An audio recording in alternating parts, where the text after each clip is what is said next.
fix that. Okay. Mic is unmuted. Thank you for telling me.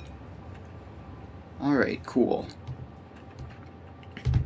Yeah, so yeah. The Satisfactory world is pretty big. It's at the point where it's laggy to autosave, which is interesting. Just kind of funny. And we're not quite done yet. We've got a little bit more to go. But we are making good progress. So the goal for today is Singularity cells. So we have the nuclear pasta. Yes, so I have a nuclear plant and a plutonium plant. And I'm planning on doing fixonium pretty soon, which should be cool. I've heard it's very complicated, and I guess we'll just have to see what happens with there. But yeah, so for the Singularity cells, we have the nuclear pasta crafted. That's what we've been doing right here, and now we're just working on making sure all the inputs are good. And I believe the dark matter crystals are mostly set up. We're actually going to have to investigate that. I'm pretty sure I have enough time crystals to do all of this, but I don't know if I've actually made the dark matter crystals out of it yet. And then the iron plates and the concrete we'll figure out. Can you tell me how to use nuclear plants and not get radiation? Well, that's the secret. You do get radiation. The whole area is just kind of irradiated. Now you can mitigate it a lot by keeping belts moving, and because the radiation is based on like the amount of radioactive material in the area. So if everything radioactive gets produced and then immediately used in another recipe, it's significantly less radioactive. But then you're still going to have radioactive waste, which you can't do anything with until you have fixonium, which you can use in a reactor to not make radioactive waste. But once you have the fixonium, it's theoretically possible to have like only a trivial amount of radiation, but even then it's extremely difficult and kind of impractical. So yeah, you're just gonna have to deal with that portion of the map being super radioactive. That's just how it is. Alright, so the aluminum here is borderline, but probably fine now with the new train upgrade that we added. So let's see.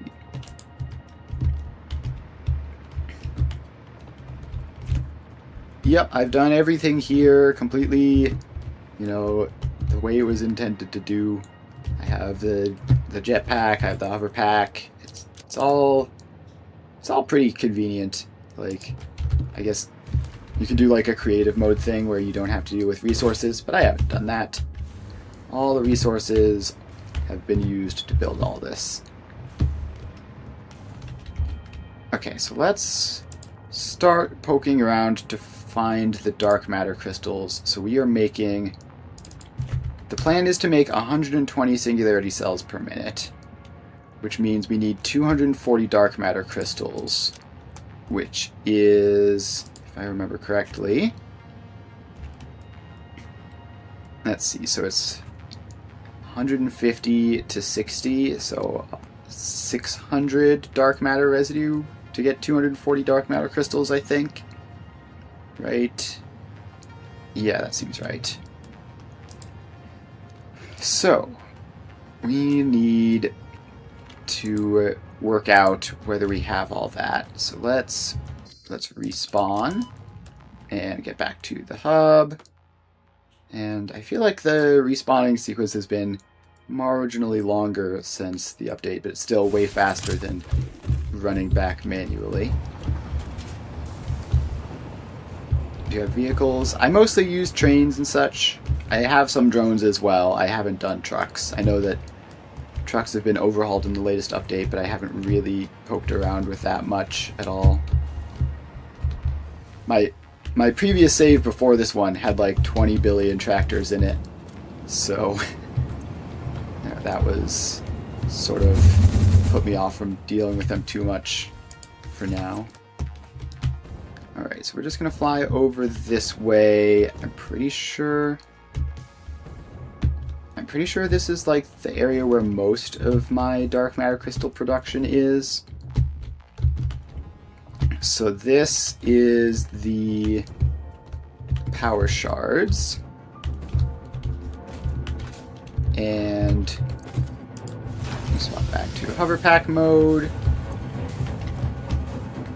Okay, so we've got 60, 120, 180. So we have 240 dark matter crystals coming out of here. But I was using some of these for other purposes, right? So I think we had,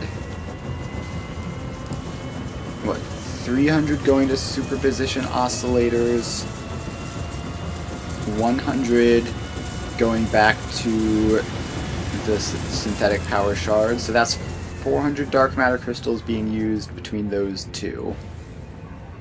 And then we want to add another 240 from the Singularity cells. And also, eventually, another giant chunk from the ballistic warp drive, but that's for the future. Have you ever had your whole generator fuse go out? No, I don't think so. I've been pretty careful with it. We're honestly getting way too close for comfort as is. But we still got, like, you know, 200,000-ish megawatts to spare, approximately. But we are definitely getting to the point where that might be an issue. But we're also getting to the point where we're going to be adding additional power plant stuff on. So hopefully it's fine. And if it's, you know, if it's too much of an issue, I can just do the silly summer sloop thing to add in some bonus stuff, but I don't have any spare summer sloops at all right now, so I'd have to go hunting for some. And honestly, I probably should do that just for the safety buffer, but it's probably fine, right? Worst case, it'll be an interesting thing to fix. Alright, so back to counting up the dark matter crystals. So am I correct that these are the only places that they're used, right? So we have our 300 from superposition oscillators, 100 from synthetic power shards. That's 400. Then we have another 240 from the Singularity cells. And then the dark matter crystal stuff we'll worry about in the future for the ballistic warp drive. And those are the only places they use. So currently we need to have, what, 640 dark matter probably, and this is making 240 of it. Okay, then where else? There's also the neural quantum processors, which I think are over here. Is this them? Yeah, that's got to be them over here. And those produce some dark matter crystals as well. I'm pretty sure I'd done all this math and worked out that I had enough. It's just annoying because they're split up across like 20 different factories where they all get made as byproducts of stuff. Okay. So those fancy lights tell me that it's just directly beneath us. How much biomass do you have? Probably something like 0. I don't really... I have passive mode on, so I don't have to deal with the enemies because they're just like mildly annoying. And I haven't done biomass in a very long time. So the answer is probably somewhere around 0. I probably have some lying around. Let's actually check. Solid biofuel, none. Yeah. The answer is very nearly 0. There's probably some in a box somewhere, I don't know. But okay, so this is doing all this stuff. So we have 80, 160, 240, 320, 400 here. So this is 400, the other one was 240. So that adds up to 640, which is Well, that was exactly the number that I had calculated us needing earlier. Yeah, that's probably fine. Not seeing the nuclear plant. It is... where is it? It's off to the... It's off over... all the way over to the east, and we're currently all the way over to the west, so that's why you're not seeing it. Let's respawn and take a look around there. I feel like there might be something going wrong there. It's a bit more wobbly than usual when I just checked recently. So I don't want it to be this wobbly. So let's go over there and see if there's anything going on at the nuclear plant. So off we go. And we just fly on over this way. And that's it down there below the tracks. And you can see the reactors off there over the water. So let's drop in and see what's going on. So this is the plutonium production, and it is showing 100%. 100% there. Okay, so plutonium production is showing 100%, right? And that's shouldn't be different for any of these machines because they're all evenly balanced. Yeah, so that's all 100%. So that's a good sign.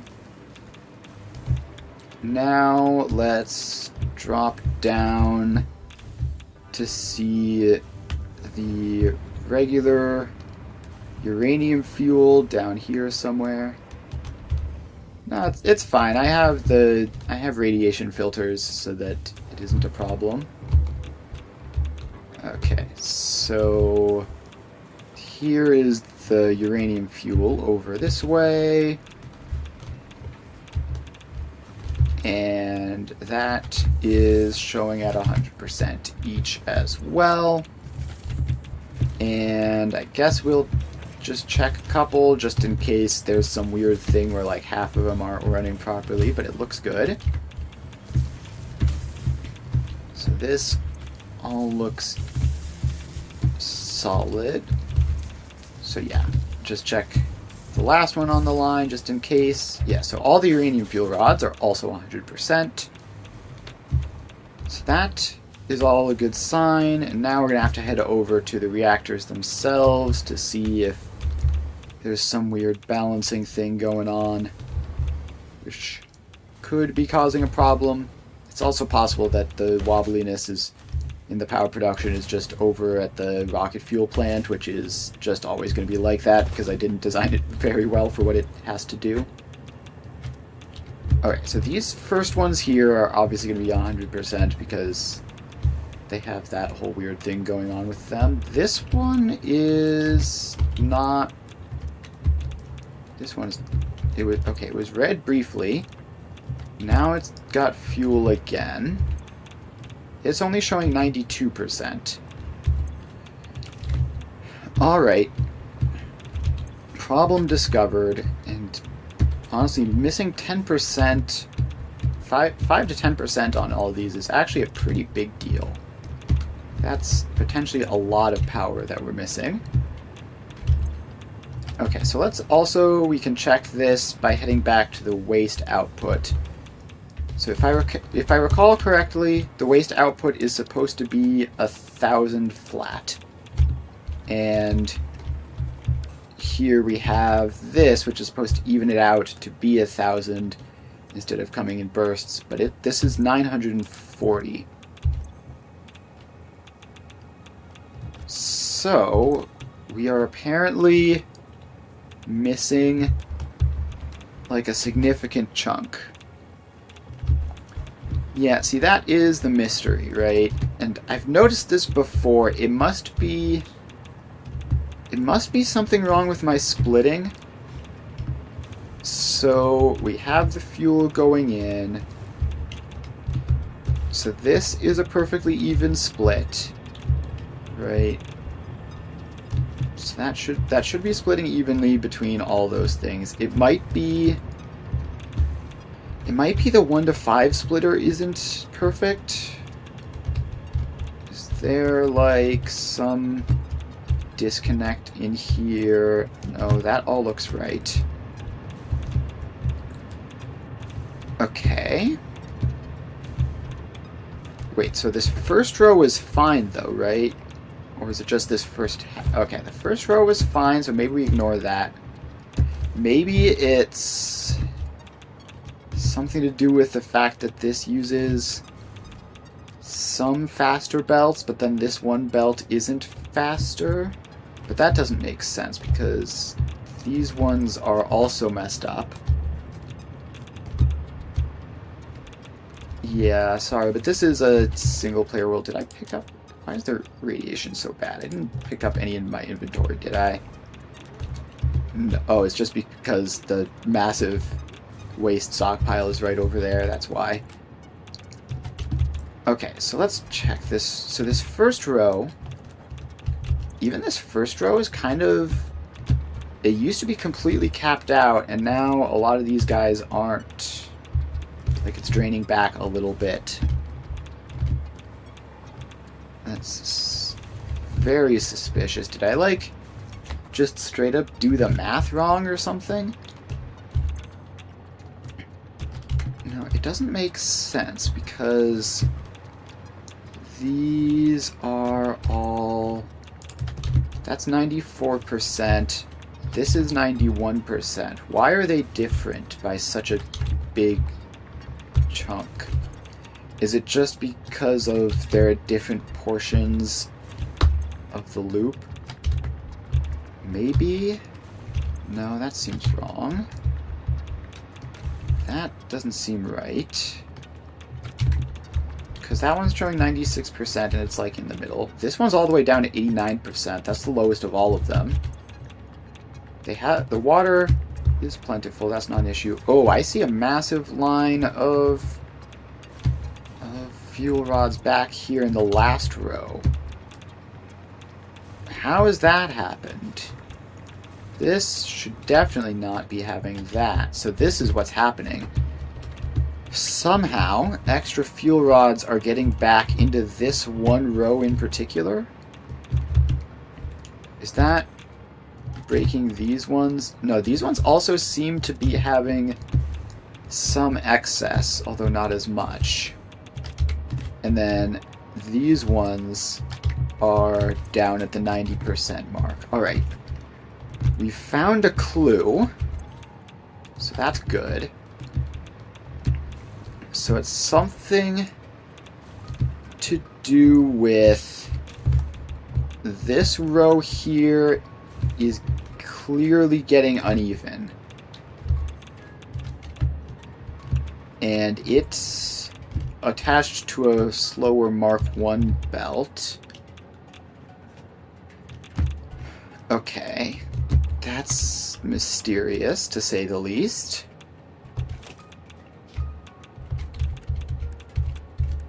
So if we do that, then those are all evenly split, and it's fine. Okay, we need to start checking how much exactly is going on to each of these belts versus how much it should be. So you get a throughput monitor. You get a throughput monitor. This one gets a throughput monitor.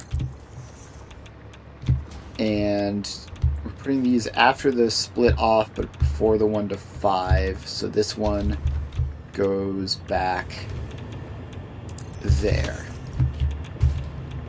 Okay, so the throughput monitors are all in. Now it's time to run through and check what the numbers are. Keeping in mind that it's not going to be perfect. So this is showing 5 per minute. What's it supposed to be? What's it supposed to be? It doesn't freaking say. Okay, so default uranium burn rate is 0.2 per minute. We have that at 250%. So it's 0.5 per minute each. And we have 1, 2, 3, 4, 5, 6, 7, 8, 9, 10 of these. So yeah, so each of these should be getting exactly 5 per minute. And that looks like it's almost the case, or at least very close to it. This one is only showing 4 per minute right now, although that might just be a consequence of, yeah, so the exact time frame of the throughput monitor. Okay, so is this... We've noticed that the very last one on that first row was getting way more than the others. Is that the case for all of these rows, or is it just a weird quirk of that one row? No. So if we head all the way down here, the very last ones are also just doing just as bad as the others. So it's a weird quirk of that final row back there that it's somehow got this massive overfill of supplies. Are these... They're not like overclocked wrong or anything, right? No, they're overclocked the same as everyone else. Okay. That is confusing, to say the least. So, now that we've made that upgrade, what if we put a bunch of throughput monitors on here? So those all get a throughput monitor, which we're going to have to see what happens with that. This is showing 4 per minute a lot of the time. So, let's see here. What do we know about this? We have... Each of these rows is 5 per minute. We have 4 of them. So this whole thing is 20 per minute, right? Is that what we've done? I can't remember how we did this. But I think this whole thing is 20 per minute. And let's just pop a throughput monitor on here prior to everything. And you are showing 20 per minute, probably. Or maybe 25 per minute? No, probably 20 per minute. It's hard to tell. Boy, it's raining. What a fun feature. Alright, so that is probably showing just about 20 per minute, right? Now, that makes each of these splits 10 per minute. And then this, each of these splits should be 5 per minute. Alright, let's try to force this at 20 per minute. Just maybe that'll help. So we grab that portion off, and oh, I need to get a storage container real quick to put the waste in so that it's not sitting in my inventory. Because waste sitting in your inventory takes way more than otherwise. So we need a merger and a splitter. Now the splitter splits into 3, and then that's a Mark 1 belt, and that's a Mark 1 belt. So now this should be precisely 20 per minute in a nice, even, stable manner. And if we get our throughput monitor in there. So basically what this is doing is it's taking the erratic 20 per minute of this input, and it's making it stable by using belt speed limitations. Oh, and these need to be set like that for that to work. So now this is going to be precisely 20 per minute with no problems, unless something weird happens. So that is all going through now. And, okay, you're showing, right, you haven't been on there long enough to calculate correctly, but that is going to be doing its 20 per minute. Now if we drop down here, these are all going to have to update, because there's that gap in the supply, which might crash the power grid, actually, come to think of it. Maybe we should fix that. Okay, so we can just yoink some fuel rods from here, because this is one of the ones which has extras. And then we just need to run around, find any of these guys which don't have enough fuel rods, and feed them one just to stall for time. So this first row is all oversaturated, basically. And we don't have that much time to be fixing this. Yeah, I probably shouldn't have messed with it like that. You get a fuel rod, and you get a fuel rod. Hopefully, if anything, the batteries will keep it happy. And you get a fuel rod, and you get one. Alright, so we basically just have to get all of these in before that slight delay from when we dismantled the input belt propagates through. So we don't have a huge amount of time, but fortunately, the fact that these are all Mark 1 belts gives us more time to do this. So we're just going to get this first row. There we go. All these get... Only one should be plenty to feed them. And then we run back to here. And we feed all of these ones. And yeah, so we still have items coming down the belt, so the delay hasn't propagated to here yet. So hopefully this will last long enough. And as we put those in, we are starting to see more of like what this is supposed to look like in general when it isn't completely broken. So you get a fuel rod, and you get one, and then we need to go and grab some of these. Okay, so now we have all those. We can continue to do this manual filling. And each one of these should last it for, what is it, 120 seconds, which is certainly longer than the delay. Like, I had only had that belt torn out for maybe 30 seconds, so it should be fine. Should be fine as long as we finish all this up quickly. So that all goes in. Just a couple more.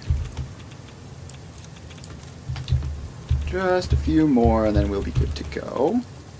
Okay, so then that one has 22 spares. That one has 23 spares. So let's just dump out the rest of those. We don't have them sitting in our inventory, and now that should be all clear, and I still don't know if we've managed to actually fix this or not. So let's hop on over to see. Let's see. Is that...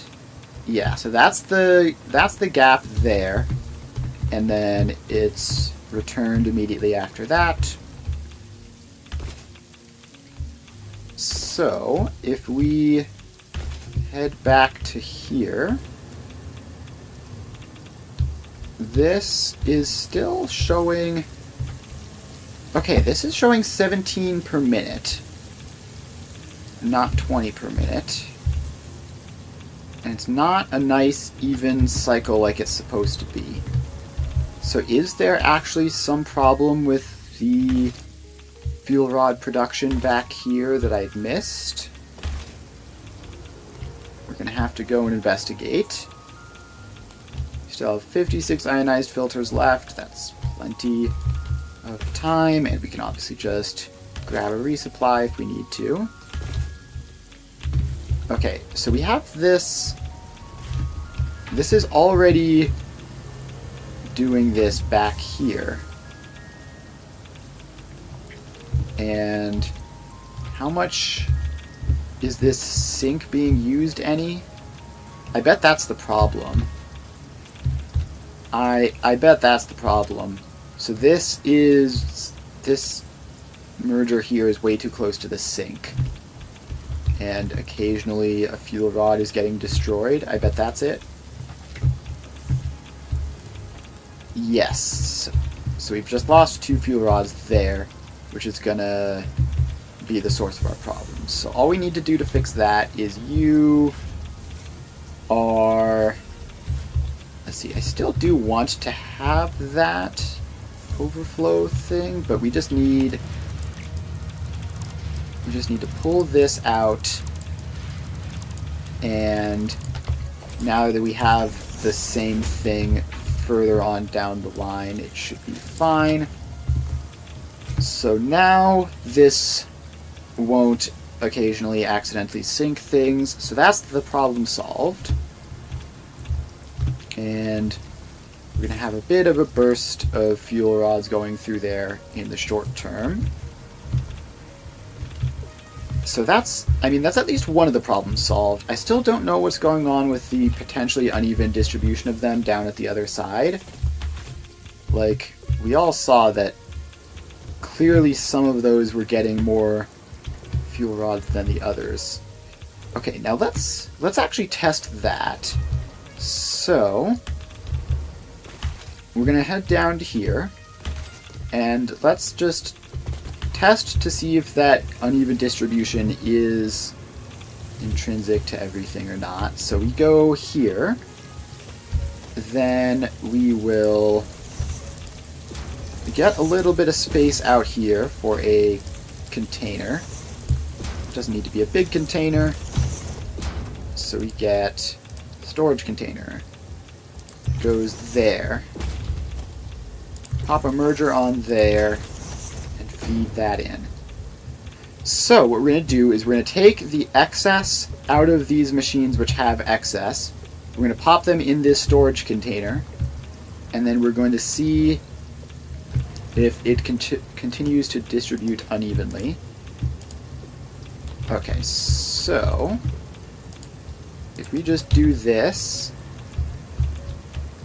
and then we're going to pop those into there, and we just need to keep taking the excess out. Although we don't want to take all of it out, obviously, because that could temporarily break things.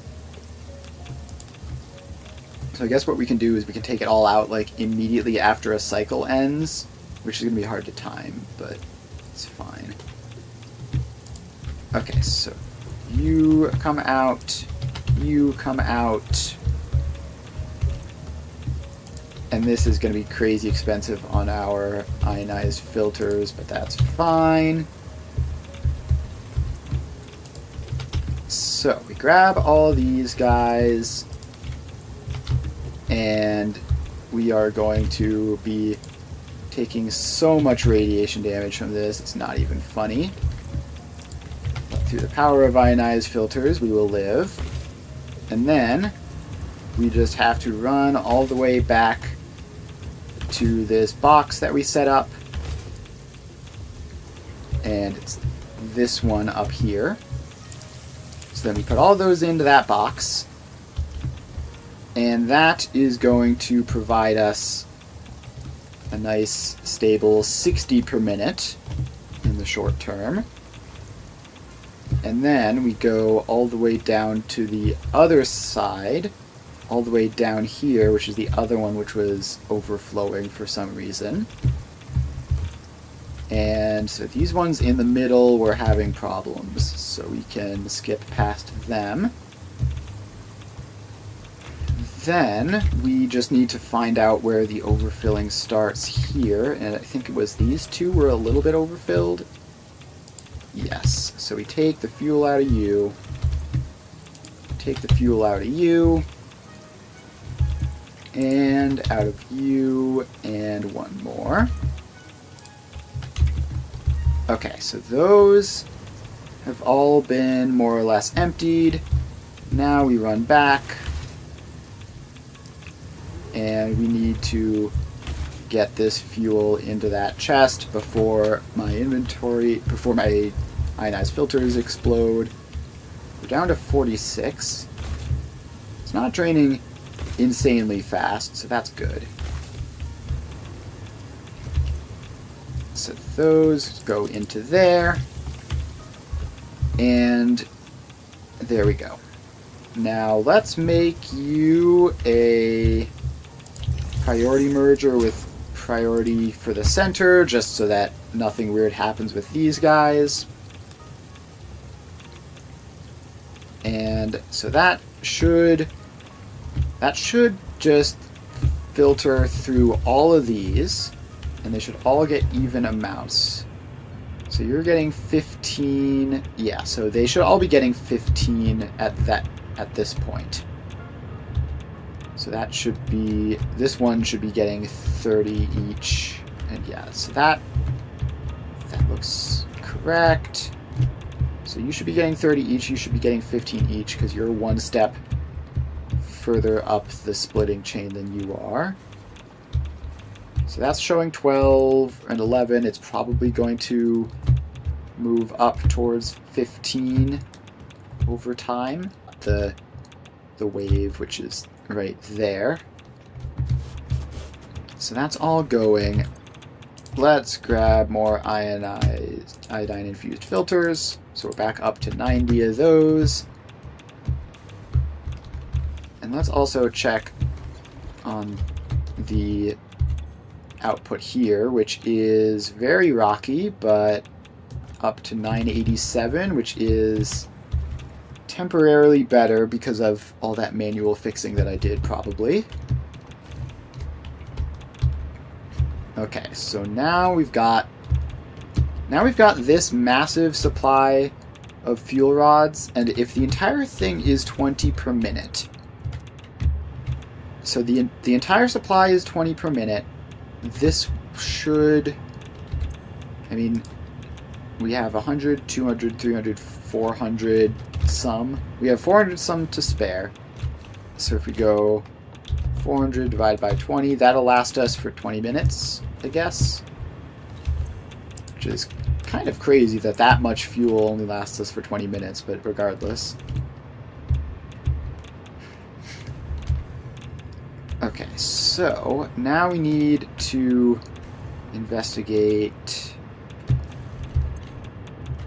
These are filled right back up to 50 each, just because of how much stuff was on the belt feeding into them.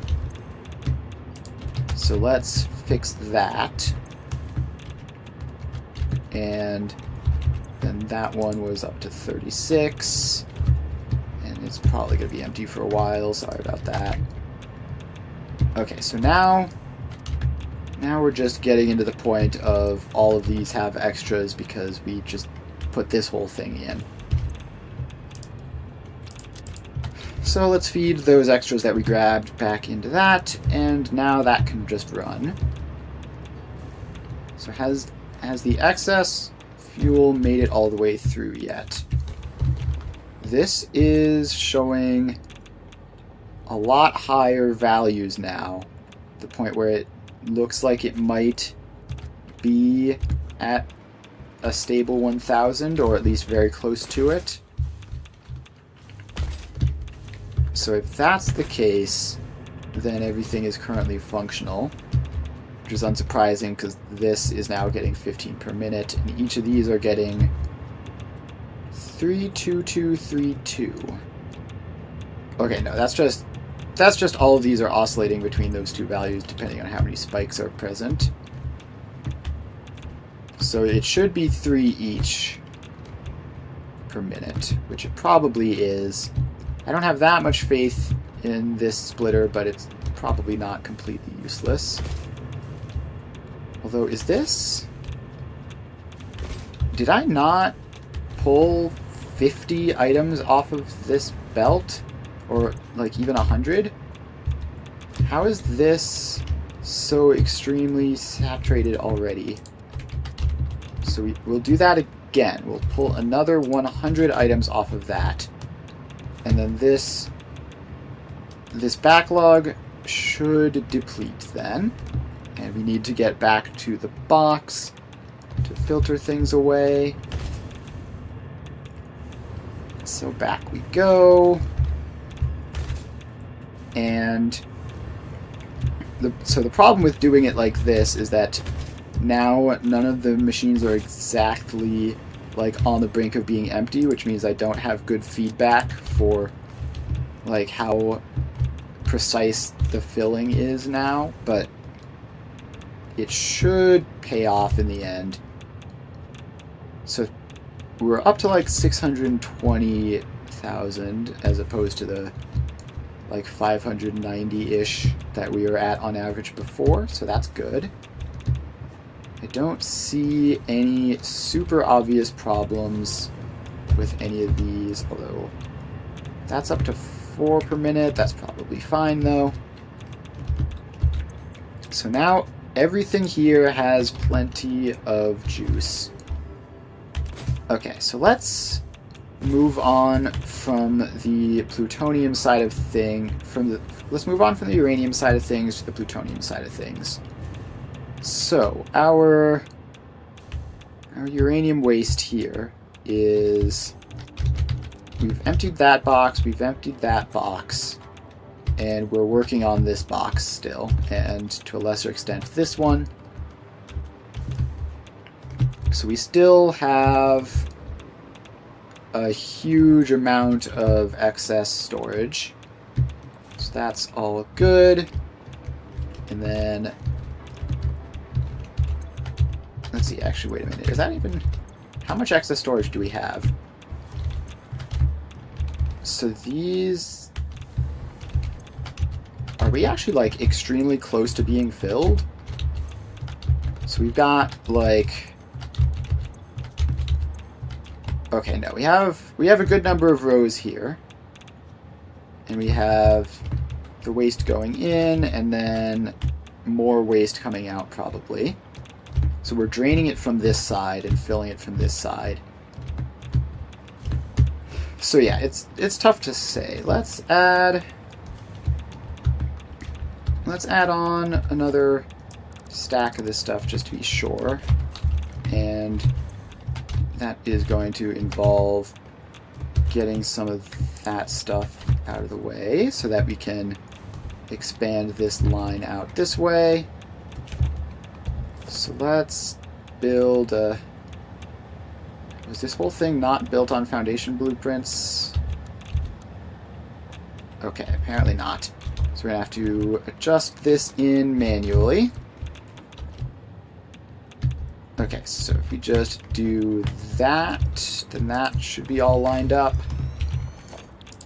And then nuclear waste storage. We need steel beams and steel pipes.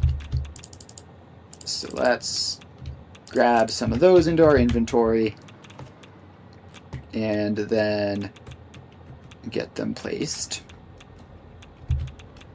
Okay, do I have stuff in my inventory? No, I'm just right next to the waste storage. Okay, so now hopefully we're close to having enough of these. No, we still need another 200 and some, 300, almost 400 pipes. Alright, so that's going to be a bit. We'll just be waiting on that. And in the meantime, this is now mostly good. The power is definitely getting sketchy, though. I might need to go out and do some of those summer sloop things. Did I ever even research that? I can't remember if I ever officially researched that. So we need to go into blueprint, search waste. So we're just waiting on the steel pipes now. We need another 200 of those. That's fine. So let's also head over to the plutonium side, which should be much better for us. Hopefully. Hopefully the plutonium side is all working properly. I don't have anything radioactive in my inventory right now, so that's fine. So if we just hop over this way, all the way down to the end, then these guys seem to be receiving stuff relatively evenly. And here comes the plutonium fuel rods. So now we investigate these machines. That's 100%. I don't see any weird lights on any of these guys. You're 100%. And it looks like it's all correct here. So yeah, this all looks fine. They're all showing 100%, and they're doing their thing. A lot less waste output from the plutonium than the uranium, which is cool. So then we head over here, and how is this waste storage going? So it goes all the way through. We haven't even filled up this first block yet, although we are close-ish to it, but still close is not the same as actually having it filled up, so that's all fine. Now let's run over and get this uranium thing fixed up. In theory, we shouldn't need it because we're draining the uranium waste to make plutonium fuel rods as fast as we're producing it, but in practice, I'm not super comfortable with how low the reserves have gotten at this point. Although I am pretty happy with this showing 999. That's a great number for it to show. So we're just going to head over here and go nuclear waste storage. And then you line up like that. And then the belt goes across. And okay, so this side of things isn't set up the same. So we need all these smart splitters to go in. And then you are center any right overflow. Is that true of all these guys? Yeah, so these are all center any right overflow. And now all of these guys are as well. So these last two are now the ones that are filling up. And then we just need to run the output line as well, because I did this after I made the blueprint. So all these priority mergers go in. And then we get the belts in. So the belts all go across, and then we connect them all up like this. And I suspect most of these won't actually do anything because we are taking priority from these first rows. So yeah, now we're doing that. That should be all sorted. And we do have one uranium waste in our inventory. Let's drop that away. Alright, so now this is all stable again. And before we'd gotten distracted checking the power, we had determined that the dark matter crystal supply was enough for our singularity cells. Now, if we have the singularity cells, let's just check those. We can make fixonium out of our plutonium waste. And that's going to give us 20 fixonium per minute. And then that's going to give us like 10 fixonium fuel rods per minute. And like 200 dark matter residue. And then these can be burned for power somehow. And okay, actually the reason I wanted to look at that was not just to look at it, I wanted to figure out, so making the fixonium is easy, right? We just take singularity cells, dark matter residue, and plutonium waste. And once we do the singularity cell, we'll have all those. Making the fuel rods, we'll have to do EM control rods, and I think we have the fixite trigons for this. And then that will produce dark matter residue per minute. It's 20, so it's 1 to 10 there, it's 20 to 1 there. So we're going to be producing like half the dark matter residue that we consume for this. And that's probably going to be something we need to fix. But it shouldn't be a massive problem. Okay, so yeah, let's see. Did I ever get that summer sloop power thing? Alien technology, right? What's this? Oh, that's the spawn beacon thing. Yeah, so we need one summer sloop to unlock the power augmenter, and then we're gonna need more after that. So let's go summer sloop hunting, I guess. And hopefully we don't need too many. What item did I just replace? Okay, just the Xeno Zapper, probably. I really need to just unlock more hand slots. I have the capacity to do so very easily, and I just haven't gotten around to it. Okay, so now we hide everything except radar towers. And minimize. And hide. Okay, so radar towers. We've got 2 summer sloops there, 1 there, 1 there. None down there. 1 on that one. 1 on that one. We've got 5 over there. And 4 over there. Okay, so let's respawn and head over to the west to look for summer sloops.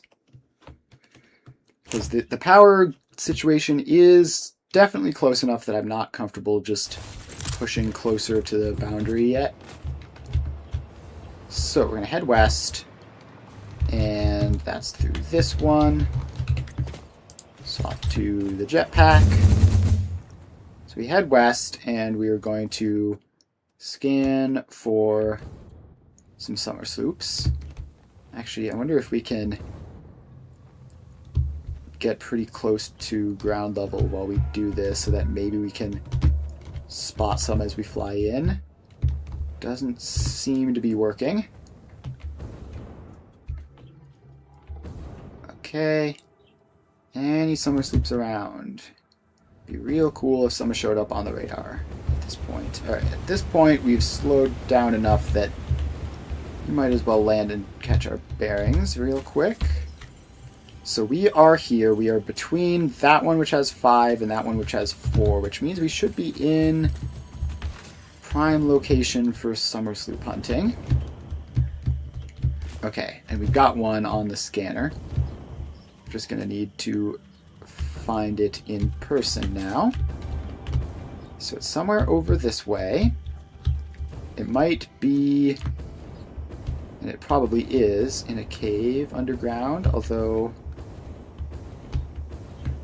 let's see, it looks like going straight up is getting further away from it. I might not have been going straight up, it's hard to say.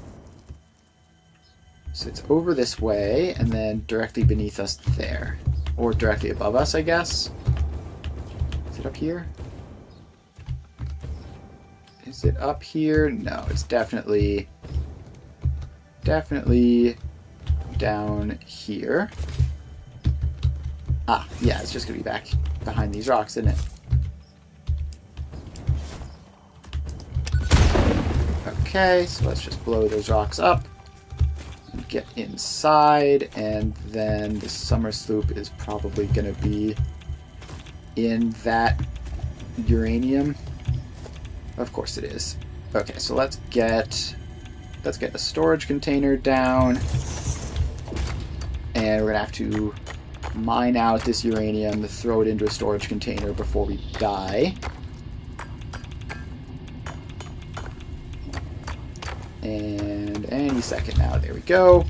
Alright, uranium going there. And we pick up the summer sloop. Alright, so that is a success. And there's already another one on the scanner. That's great. That is great for me. So we head up this way. And it's going to be in this rock.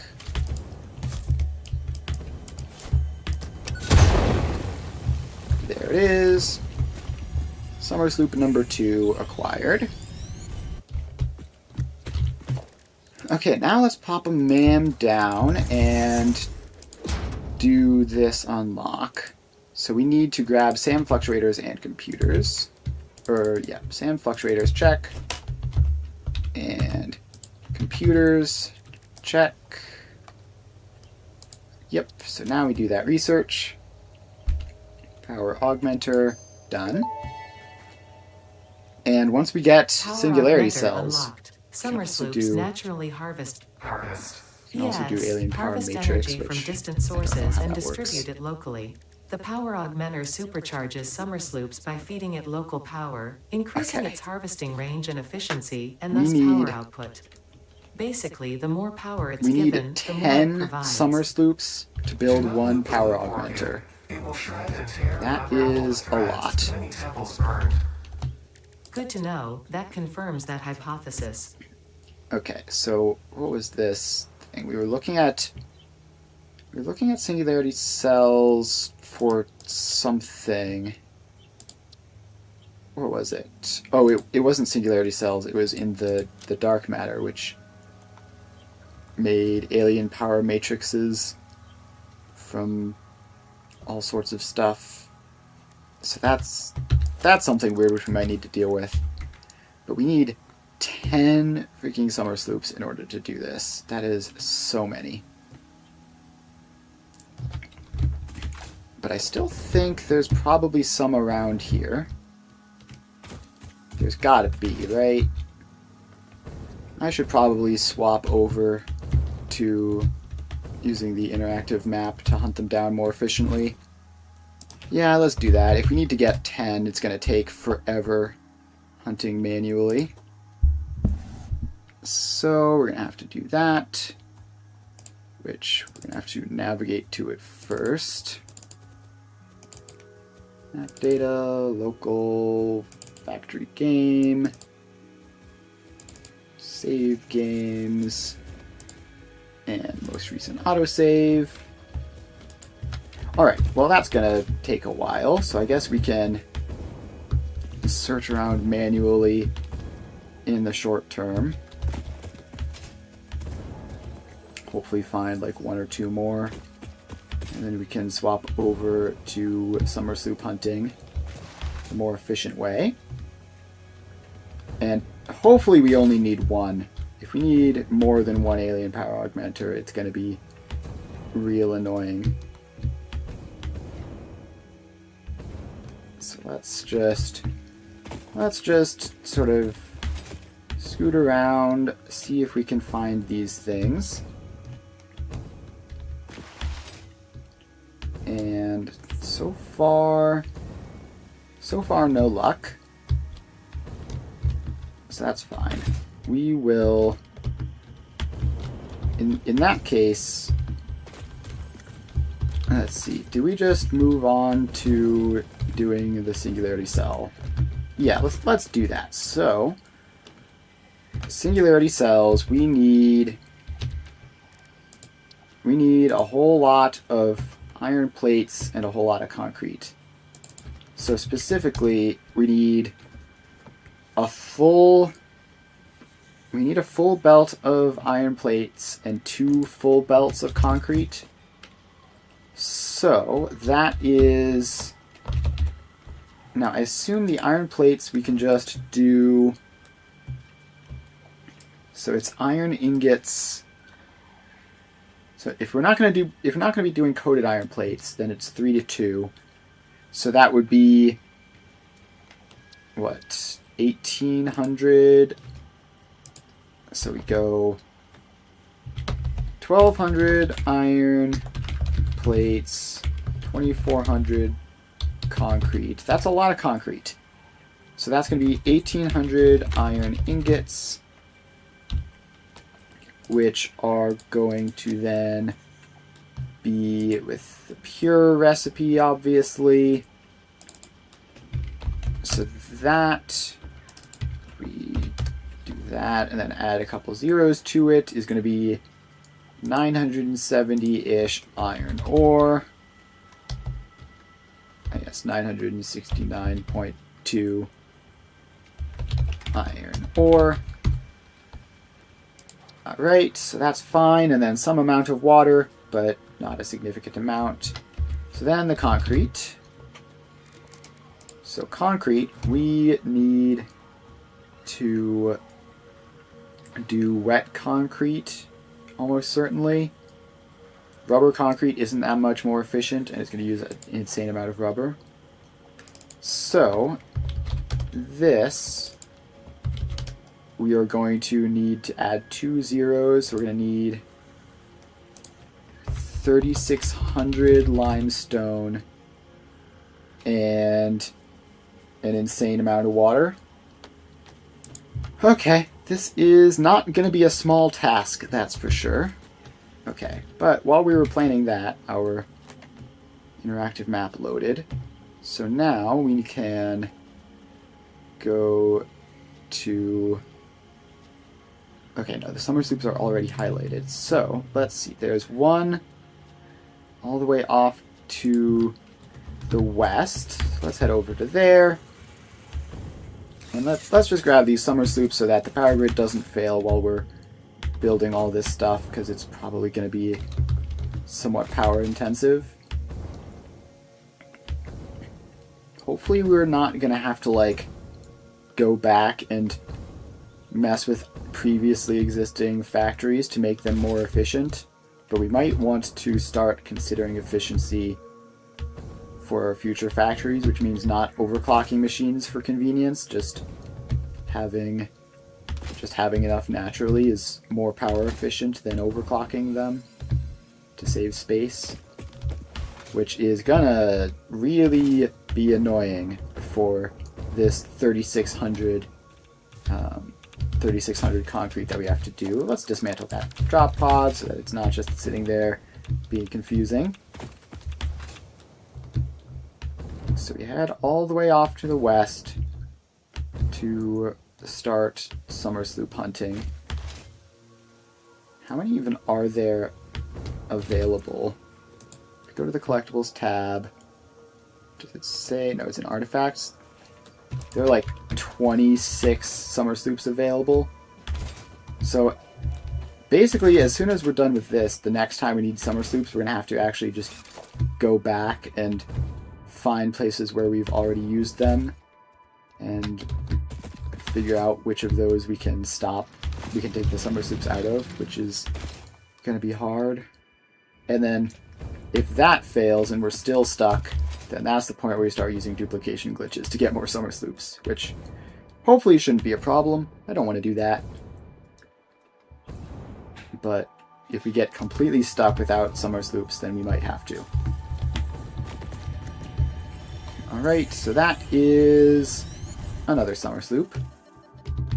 So now we need to head southeast, sort of directly beneath the rail line. There's one down there. It looks like it's right by another factory too, of some sort.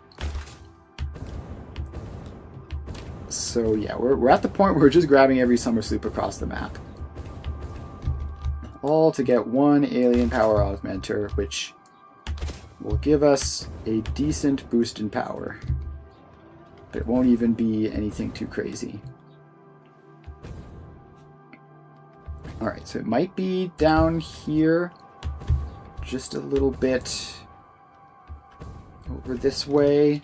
Let's see, I'm going to have to check my map to see exactly where it is. So we're here. Okay, no, I've somehow managed to head northeast instead of southeast. Good job. I'm so good at reading a compass. So we need to head just due south of where we are now, and there's apparently just no summer sloops up north of me at all. At least not close. So this is the direction that we're going. And we just head down this way. And there's gotta be like some spot where there's just a bunch of summer sloops that I just haven't collected them from there yet. I don't know where that is. Or it could be that there's just like one or two that I've missed scattered throughout the entire map. Alright, so now we just keep on heading down this way. Have we gone south enough yet? Okay, it's apparently like right on top of the radar tower, which is kind of silly. Not sure how I missed that, but it's fine. We just head down this way. Let's see, is it going to be like in a cave or something? Hopefully it's just clearly available on the surface. Yeah, here it is. Where's the radar tower relative to us? Pretty sure it's very close. If this is literally visible from the radar tower. Okay, it was literally visible from a mine that I did. So that's a bit unfortunate. Alright, anyways, we just head a bit further south to get the next one. So off we go. And we just keep on flying. Alright. So, it's going to be somewhere down here. Yes, it's popped up on the scanner. So now we can just move in to find it naturally. So it is right over here through those trees. Yeah, the summer sloops, it's not often that they're just difficult to find, it's just that they're quite sparse, so like you don't even know whether you're looking in the right place for them. Alright, so now we need to head basically straight east to get another one.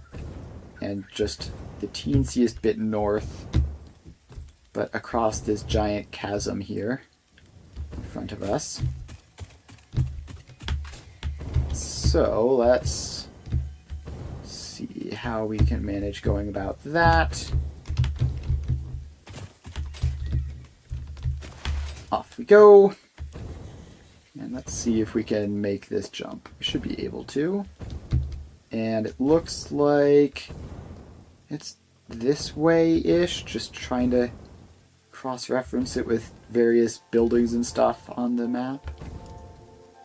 Okay, yeah, here we go. So it's probably just up on top of one of these giant pillar-y things. Okay, no, it's not. Then it's going to be down in this cave. It's lucky that I managed to spot the cave. So it's just directly beneath us. There we go. And that's that. We are halfway to the 10 that we need. So now we need to head northeast with a slight preference towards north for the next one. And hope that it's not in a cave that's super hard to find the entrance to.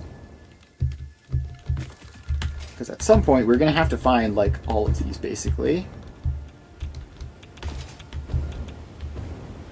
Alright, so we are up here now.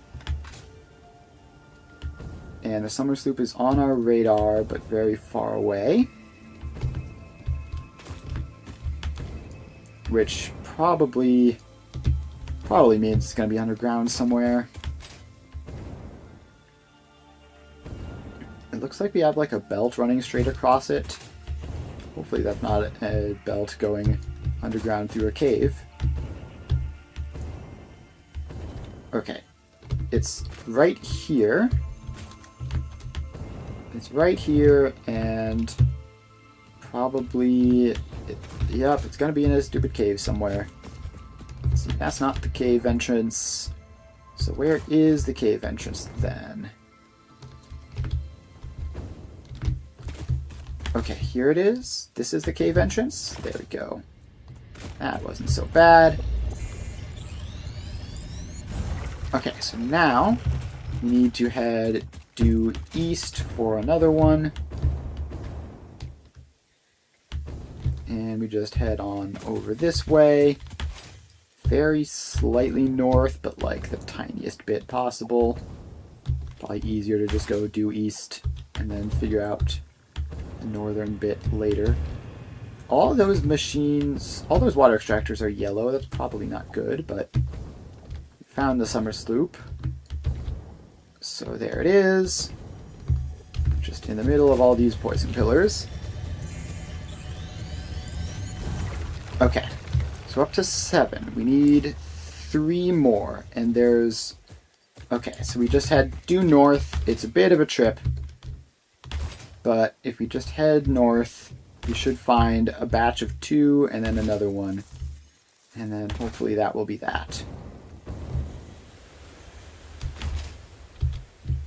So let's just move north as fast as possible. They're right by the rail lines, so we can use that to orient ourselves. Let's just get directly underneath that as well. And they're definitely just past some water. They might be just down this waterfall, potentially. So down that waterfall, there's this whole body of water down there, and then I think they're going to be in that area. Oh, the lag. Okay, we're fine. So we just head down this way, and there's a ladder that I almost ran into in the middle of the air. That would have been quite the surprise. Alright, so one of the summer sloops is on scanner. So let's head over this way. And then we just have to get through these rocks where it probably is hiding. Yep, there it is. Okay. So that's one of them. We should be close enough that the other one is on scanner as well. Yes, we are. These two are basically right next to each other. So we head over this way. And it's tough to say which specific direction. Okay, it's here. And right down here on this sort of natural bridge type thing. Grab that one. That's 9. Now we just have to head a little bit further north, find one more, and then we can get our alien power augmenter. And so this one is just orienting ourselves a little bit east of the rail line and right by the massive canyon-y type thing, but looks like it's on top of the ledge. Right, we're coming up on it now. Alright, so here we go. Yeah, there it is. Just nice and easy to find. Okay. So that is 10 summer sloops. So now let's respawn. And once we respawn, we can place down this alien power augmenter thing and see what that does to our grid. So currently we have 610,000 production. Okay, so let's swap back to hover pack mode. Let's find some free space. Actually, how big even is this? It's under power, I assume. Alien power augmenter is pretty dang big. Not quite space elevator big, but pretty dang big. So let's just pop it in over this way. build up a nice little foundation for it. And pop you down. Okay, so now we connect you up to a random tier 1 power pole. And there we go. So power boost is 60,000.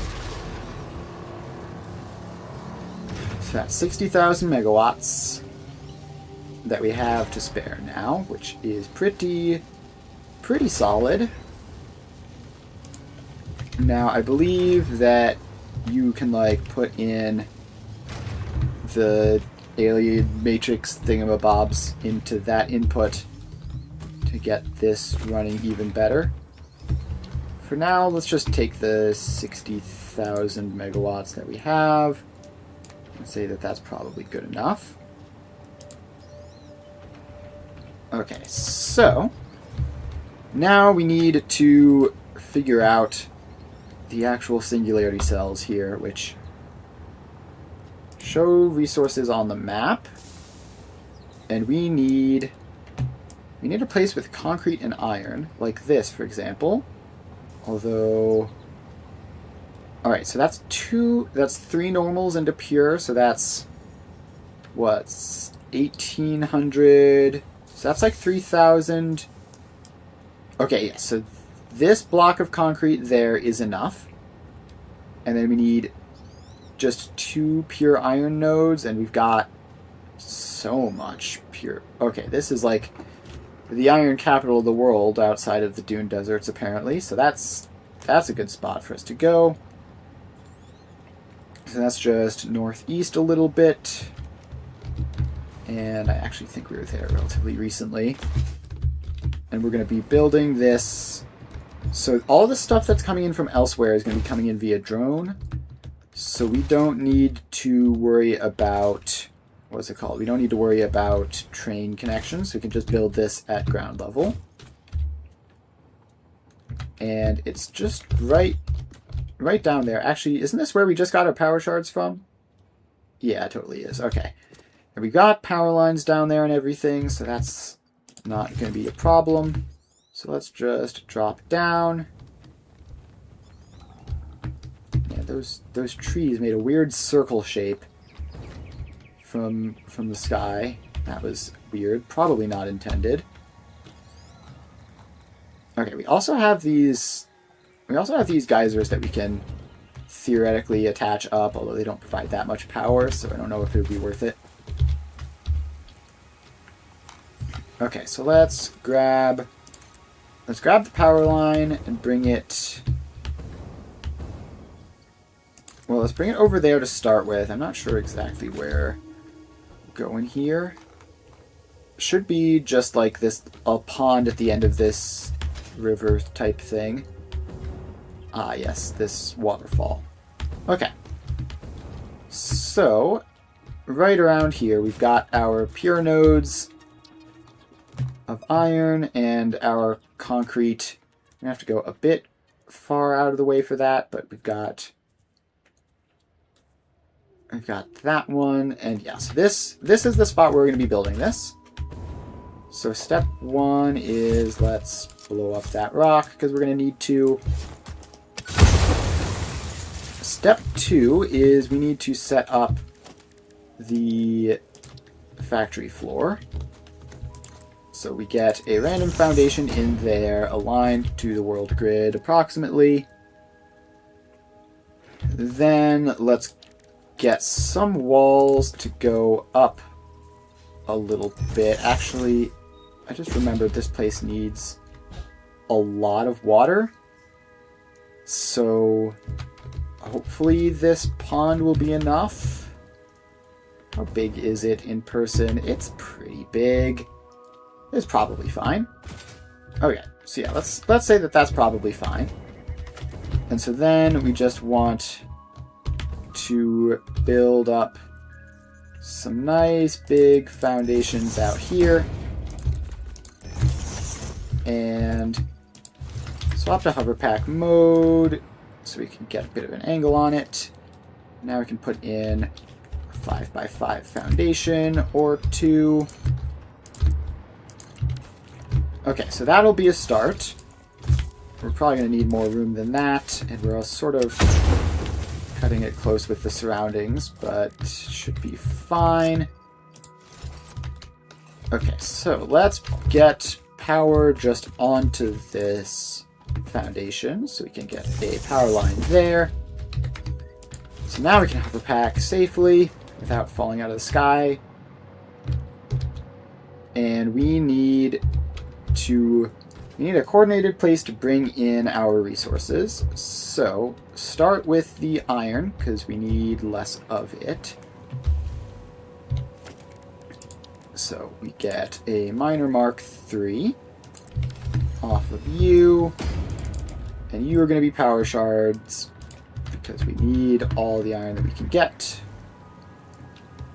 And then we will have you just come up through a floor hole like that. So your floor hole comes down to there and connects into there. And then you connect up to the power grid. That is connected up to the power grid, right? Right. Okay, so that will be our iron. And we only need like 900 iron, right? So that should be fine. Then the limestone. The limestone is going to be the problem. So we need 3,600 of it. So that is going to be 1, 2, 3 full belts of it. And now we just need to get miners into all of these guys, which means taking these off. We just gotta sit here and do this for a little bit. And I haven't checked my inventory. It might be getting overfilled. I'm not sure. No, inventory's fine. Okay. That's all good. So now we get the miner Mark III onto you. And where's our power supply? It's this guy up there. So let's bring the power pole over. And then you can get overclocked. So that's 600. And then we have another 600 up this way to the east. Up we go. Can I grab a power line off of that? Just bring you all the way up. Can I bring you up? No, that's going to be too hard. We'll have to put you at the base and then fly up. Okay, so there it is. It's just over this ledge a bit. So let's bring the power over and get the miner on. Connect it up, and then we're going to belt this one over because it's a bit far away. So that is 600 per minute. We just need to bring it up this way, over this little ledge, and then down and into that general area.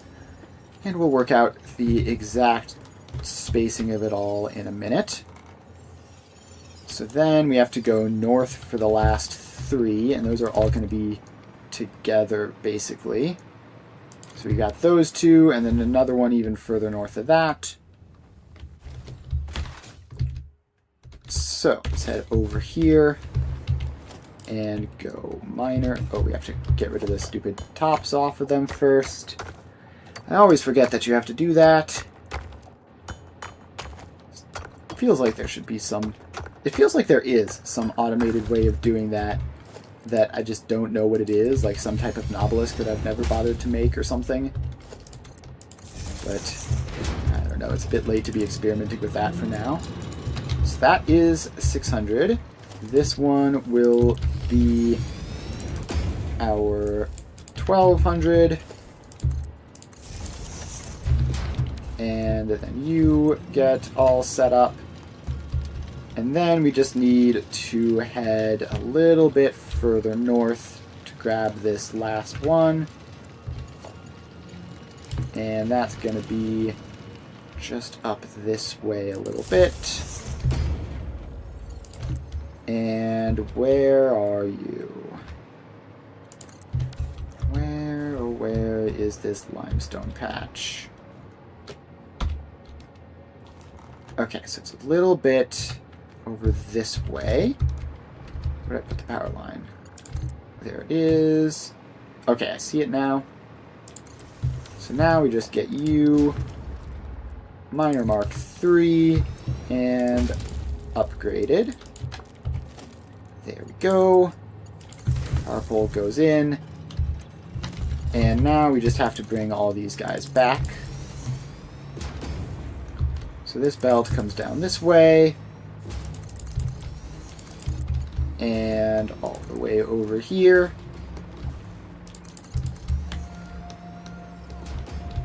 All the way over this way. Okay, so now we have this one, which is the Mark 6. We need to get that built in before the hogs get in the way. So the Mark 6 goes up that way, and then this one continues along on a Mark 5 for now. And then you need to sort of cross over like that so that you can meet up with this other Mark 5 there. So that goes in, that goes in. And now we just have 2 belts of 1200, and these just need to both come down this way and get back to the factory that we're building here. Alright. There we go. And we just keep going forwards. In a bit of a dead zone for power, but it's going to be too short to be worth swapping out to the jetpack for. Alright, so now we are back just sort of underneath the factory, and we've got all these guys in. So, the next step is to get a merger in for this one and the other normal belt that we have. And those can be Mark 5s going into the merger, just for clarity. Okay, so now we have these 3 Mark 6 belts. And they come down to ground level like this. And then we just put you into there. You go up over and into there. And then you go up and over and into the last available slot. Okay. Now, assuming I've done my math right, that should be all the raw resources we need for this factory. And let's blow up just this one tree here. I have actual machines there, and I guess we'll blow up this tree as well, since it's also peeking through. Okay, that's probably enough of that. So, now we need the water. I guess let's just build the machines first, and then figure out what sort of water we're going to be take next. So, with the refineries, we've got 4x refinery is the most in a single blueprint, so it would be real nice if this worked. And it takes solid inputs and fluid inputs and outputs solids. So yes, this should be functional. So we get that row in like this, and you need to be set to pure iron. And let's see, so we need 1800, and we can get up to 65 per machine. So 1800 divided by 65 is almost 28. So let's just round that up to 32 and get a nice solid row of 32 of these guys in. Do we have space for that? Probably. Like, we've got a ton of room over this way, right? If we just destroy the trees, like, we can go all the way out a big distance over here before we run into actual terrain that isn't just destroyable trees. And we also have enough room over that way that, like, we could make this a double row if we really need to. So yeah, let's do this then. So you guys are going to get powered on. You get to be 1800 divided by 32. And, okay, I guess we'll paste those, but we need to just get that. So we go 4x refinery. We're going to need to copy paste the settings to all of these eventually. So you need to be blueprint auto connect mode. And that is 8, 12, 16. And let's get power going across all of these so that we can hover pack safely. So that goes all the way to there. So we have 4, 8, 12, 16. So this is half of what we need. And we are about to run into those rocks there. How much of an issue is that going to be? Let's clear out some of this foliage. Is that tree invincible, or did I just somehow miss?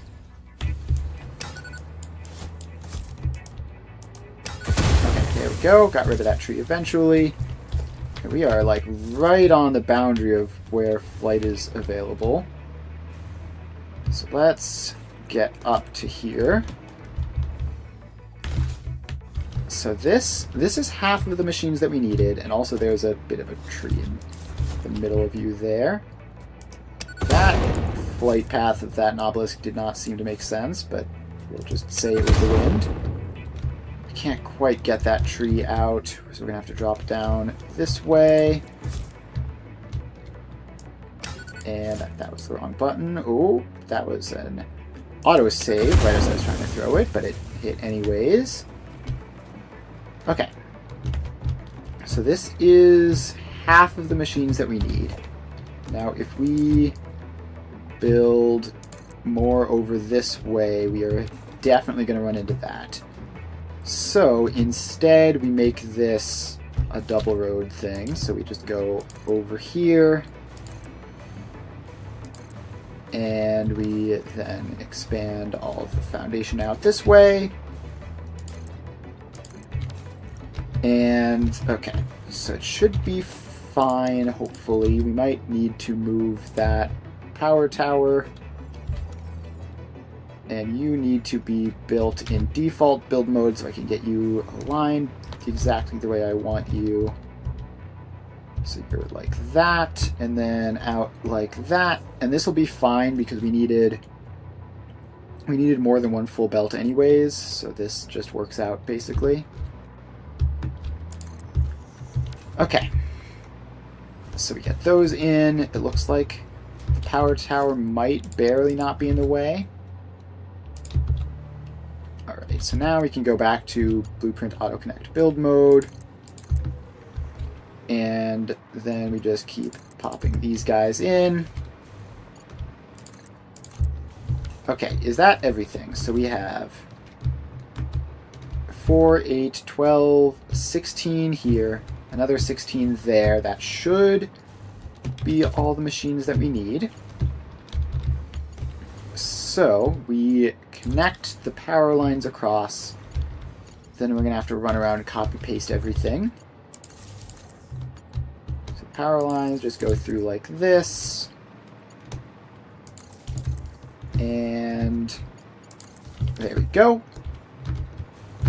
So now we have to run through and get this 56.25 pasted everywhere. So let's just move down the line doing that. And did that one get pasted? No, that one didn't get pasted. You have to pay attention to see if the pop-up actually happens on each one, because sometimes it fails for whatever reason. So we just go through all of this. And just a couple more. Okay, so that is all set up and running. Now we need to figure out, so the amount of water going in here is 17.308 times 32, which is not quite 600, so that's good. So that should all work out in one giant pipe. And then we're just going to need to get the iron split across both of these, which,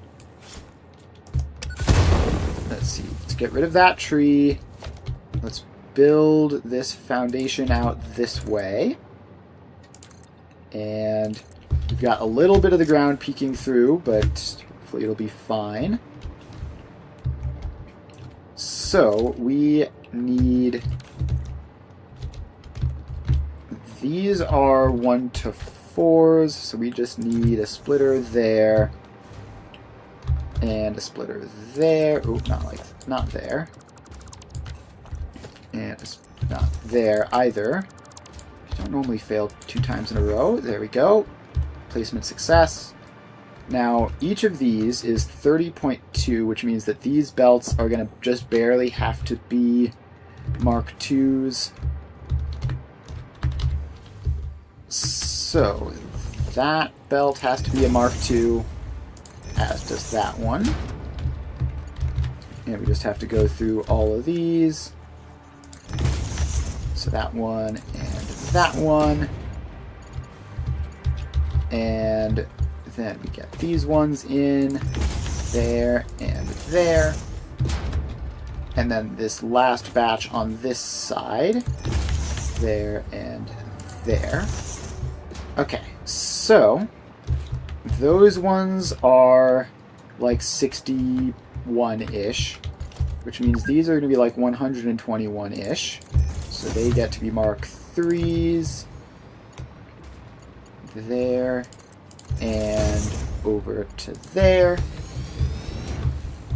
And then this last row is going to be 240-ish, which means it can be Mark IIIs as well, because they go all the way up to 270. So that is that, and then we just need a split in there, which is going to be a little bit more than 480, which means Mark V and Mark V, which are going to be going over that way. So then they connect up to that, and then this belt runs all the way down to here to feed in this row, which is obviously going to be the same general setup. Let's get rid of this tree. And let's just get rid of this tree for good measure. Keep hitting the wrong button. I am surprised that explosion lasted that far, but not going to complain about it. Okay, so you get to split, and you guys get to split. That was facing the wrong direction, wasn't it? Yeah, it sure was. Okay, so now we have to go through and upgrade all these belts. So we have a Mark II there, and a Mark II there. All of these are 62 point somethings instead of 60, which is real annoying, but it is what it is. Oh, it's these ones, not those outer ones. Have to make sure we do the right ones every time. And then it's those two. Okay, then we get Mark IIIs to these ones. And then another set of Mark IIIs out to that one. So you get a Mark 3. This one fits along here. And don't snap wrong. There we go. And then we have our Mark 5 belt from here, which just goes in like that. Okay. Did I forget anything? I don't think so. All looks good to me. And now we have the problem that our output belts are facing two separate ways, and we'd really rather them all face in one singular way. So that's a shame. I guess it's fine, though, because we can just correct that when they go up a floor. Now, what we do need to fix, though, is we need these to be Mark 6s, because they're going to be 900 each, as opposed to the 780 that these Mark 5 belts can handle. So let's run through placing all those upgrades in. And don't misclick. 1, 2, 3. 1, 2, 3. And we just go through all of that. And the whole thing is Mark 6 now. So that'll be good for when they go up a floor. And speaking of going up a floor, I think we will do that now for the concrete, just so that it doesn't have to live on this whole mess floor here. It will mean we have to pipe the water up. Oh, and speaking of water, we should probably do that now. So these guys need just about a full pipe of water for the iron. If I remember correctly, the water source was down here. So we get water extractor, and these two merge up. Then they get a junction, which will go up. Let's give them a floor hole, actually. That'll be nice and official looking. Okay, then these two daisy chain together and then connect into that. And because this water source is relatively small, we're going to be doing it with overclocks, and we're probably almost certainly going to have to move those around or something, or pump water in from elsewhere. Like, I guess we can go all the way up to there if we really need to. Okay, so now we have this pipeline, and you are going to run along. Let's have the input be over on this side, just because that's where the rest of the inputs are. So you go all the way over to here, then you input into there, and then this pipe then stretches around and goes into there. And then we're gonna need a pump. So probably just a single Mark II pump ought to handle this whole thing. So we pop you into there. You get connected to power. And now you're doing your head lift.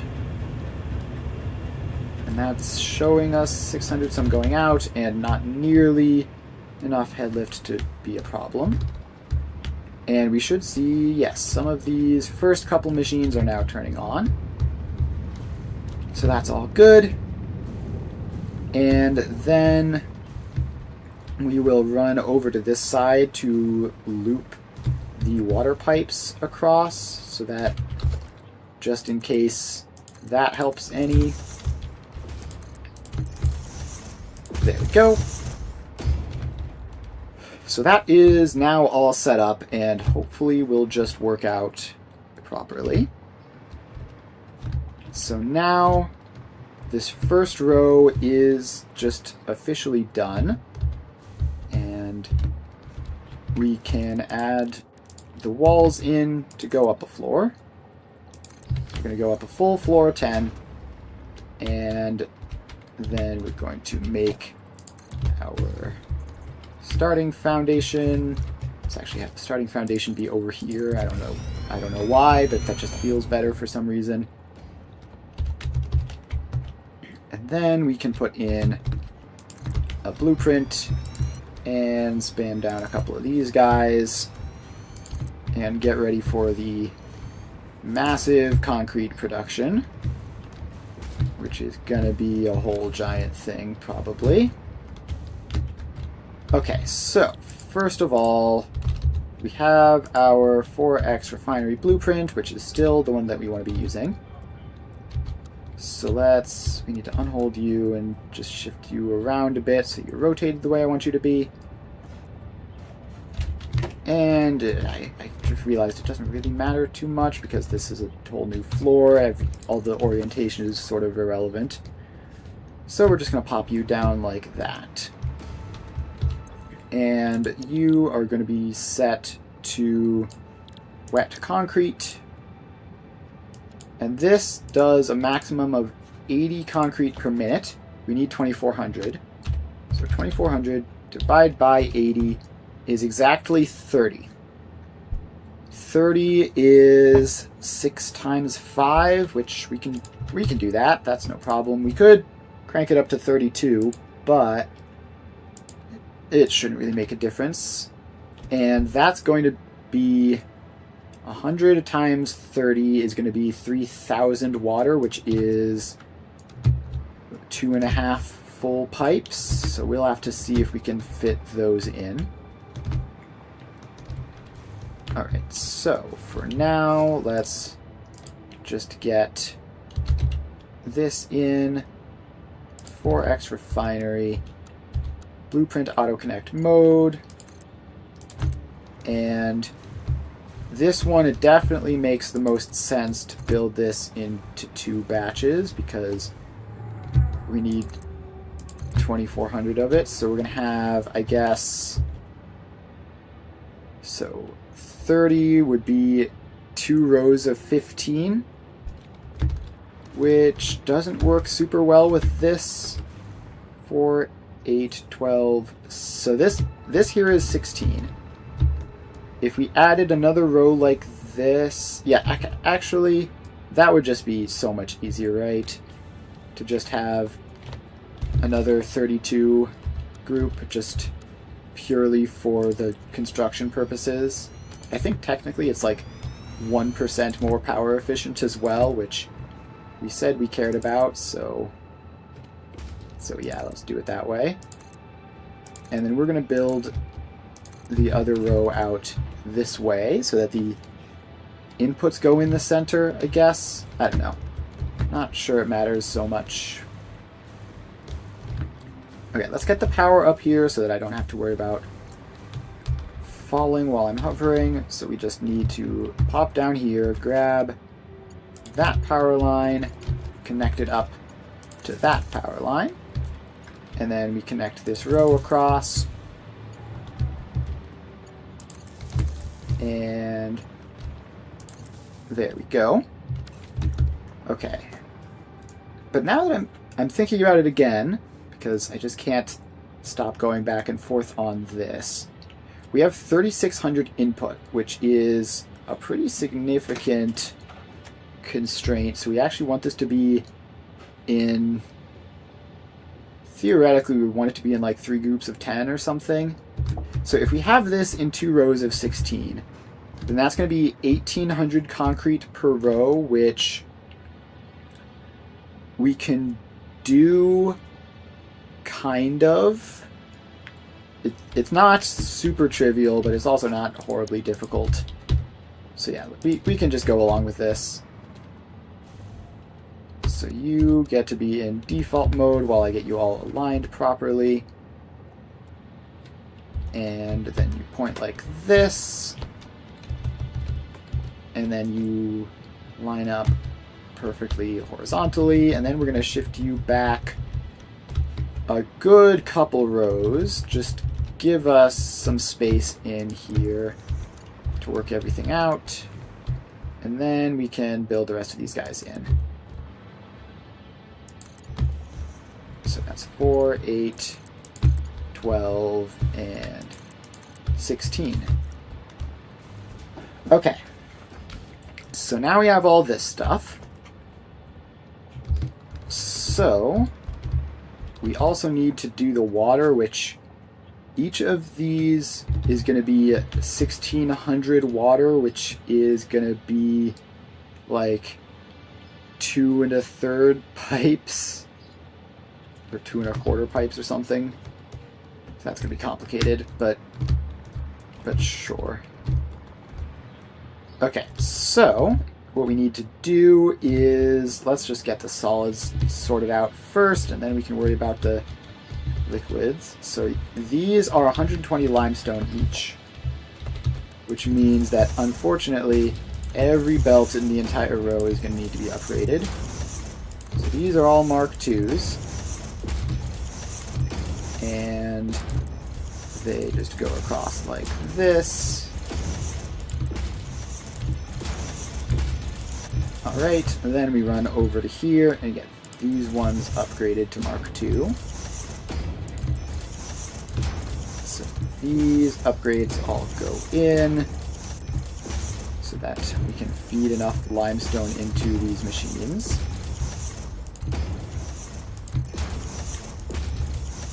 Okay. So that is that, and then we need these belts here to be 240. So these belts here get to be Mark IIIs, and unfortunately they're a lot harder to reach because I just had to be so darn space efficient. So let's just run through and get all of those. Alright, and then over to this side. Go, and a couple more over here, and a couple more over here. Okay, just one more set to go, and that's alright. That's the upgrading done. Okay, so now we have each of these is 480, so we need you to be 480 and 480, and then you are, oh wait, no, this is going to be slightly wrong because we're going to be underclocking these a little bit, but the exact belt speeds are still fine. It's just the exact numbers are going to be different because these are going to be, instead of 80, probably 75. What, 3,600 divided by 32? 3,600 divided by 32. Wait, is that just 80? 3,600 divided by 32 is 112.5. How did I get 32? Did I get... Wait, what's going on? Why... 120 limestone times 30 is, oh right, it's 2,400 concrete divided by 32, which yes is 75, and the limestone also works out to 112.5, so that's convenient. So we just get all these pasted across so that we get the correct settings into everything. And I just know one of these guys isn't going to get the new settings and is going to be all wrong and confused about it, but we'll have to figure that out once things are running and one of them isn't doing it properly. So all of these settings get pasted on through. Just like that. Okay, now we bring the power connections over. So that connects over there. And then we just get this whole row attached up. Okay. So that's the power grid check. And so I'd done that half of the solid belts and then got distracted before I did this half. Right, so let's get that in, and then we need one more. So that is all good. Now we have belts of 900 going into these, which will be Mark 6. Although, so this is the point where it gets complicated, right? So we need to have our belts of 900 split out back here, basically. And the concrete belts are over there, so we're just going to have to wrap them around to here anyways. Okay, so what we need to do is we've got our 3 belts, which come in, let's say, there, there, and there. Give them a bit of space because we're going to be doing work with them. Then we have those coming out. You don't go up half a tick. That would be silly. So this first one, they need to all split into 2. So these 2 split into 2 belts of 600, but they're still going to be kept on Mark 6 belts for this. And so that goes out like that, boards like that, boards like that, and out like that. Okay. So then this one splits in, the center one then splits into 4. So that's 4 belts of 300, which combine with each of these 4 belts of 600 and gives us our 4 belts of 900. So each of these guys is going to need a merger. That's for sure.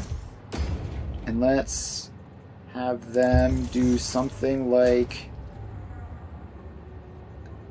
this. I don't know if the spacing is going to line up actually like that. No, we're definitely going to need more space. So the center belt needs to split, and then it needs to split again, which would look something like that. And okay, I think so. These belts go in like that, so that handles one of these. So let's just build all these belts in. So that's one, and then these connect into them. And we're going to have to dismantle the pre-existing power poles and everything, just so that that doesn't get confusing. Alright, so now these belts can merge up to here. And they go in like that, and they all go in like that. Okay, so now we just have to get these belts out. So you go up like that, you go up like that, and I think we're good now. So now these belts can drop back down to ground level and do their thing. So just something like that, and we're all good. So you then have to loop back around this way to get into that. You need to loop back around this way to get into that. And then we have these belts, which need to do a little bit of ducking and weaving to get around those, but it's fine. This is not quite symmetrical, but it's close enough that I'm not worried about it. So now these should be our belts of 900, and we just have to run these ones all the way down this way. And then we go back and grab this one as well. Of course, they're just slightly off the centers of the foundations, just to make it that tiny little bit more annoying to place. But there we go. So that's all in. Now we just need to get the limestone up here. So we get you as 3 Mark 6 belts. And then we need these guys to just go up to just underneath the ceiling of this, so that they can then run along the ceiling and in to their floor holes. So those all go up. And then this is going to be looping around this way and into that. And then this one goes around this way and then forwards and into you. And then the last one goes all the way down here to this row where it attaches into that. Alright, mission accomplished. We have limestone going through, and it looks like it's all working properly. So next up, we need to get the, what's it called? We need to get the water up here. And how much water was this? It was 93.75 times 32. Times 32. Yeah, so it's 3,000 water. So let's see if we can fit that much water extractors on here. So each water extractor is 300 when max overclocked. So we need to fit an additional 10 onto this tiny little puddle. That is probably not happening. So I guess we can try. Right, we can like squeeze one back there. Squeeze one in there. We can get one there. We can get one there. Okay, now can we get any, like, on this river? No. How about down there? Is that doable? No, certainly not.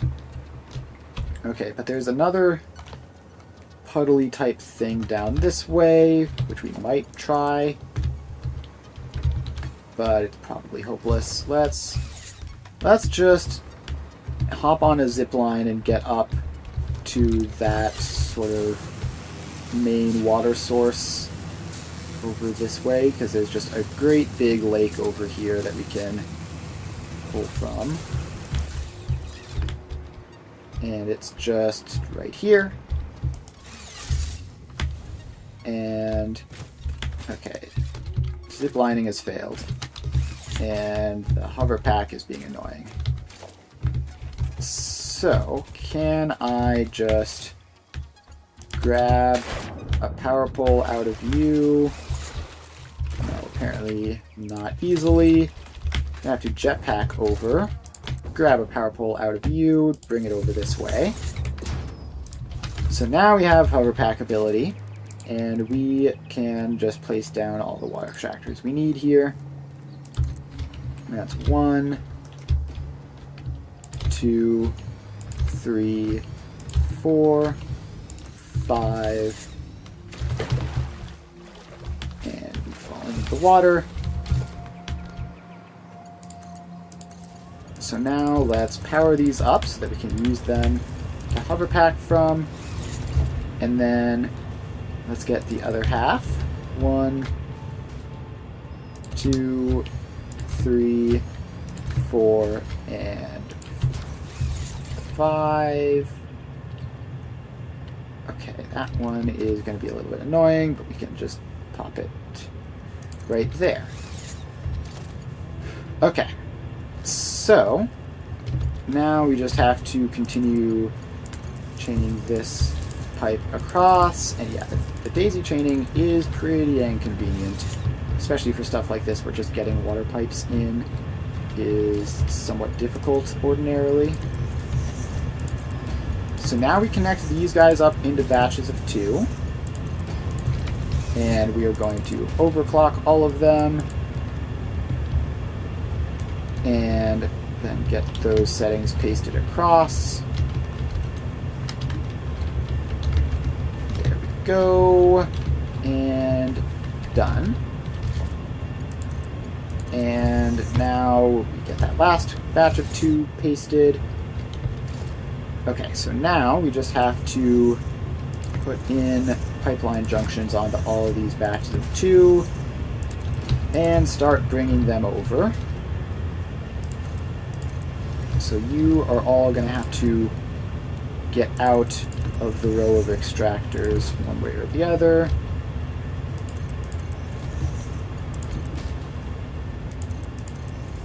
Okay, so we've got this now. So we got 1,200. Wait, no. We have 600, 1,200, 1,800, 2,400, 3,000. Yes, so that is all that we have. That's all that we need. So now we just have to continue bringing these to sort of align together so that we don't have to deal with all sorts of different alignments when we're building this.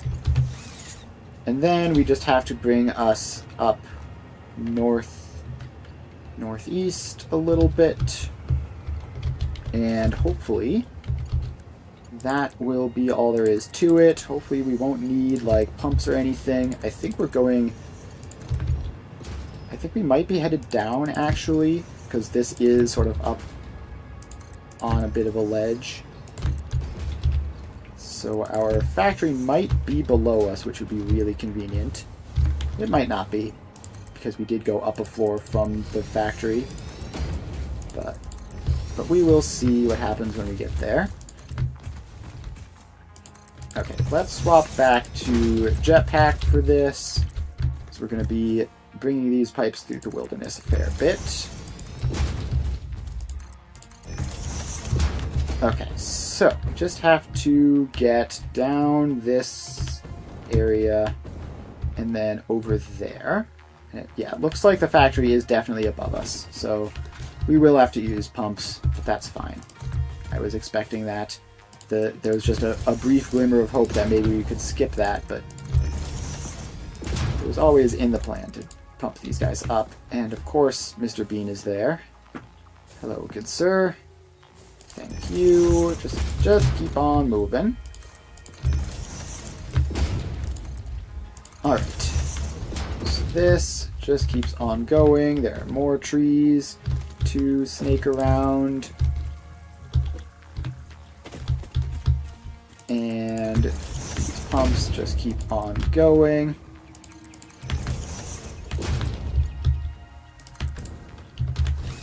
And they just keep on going.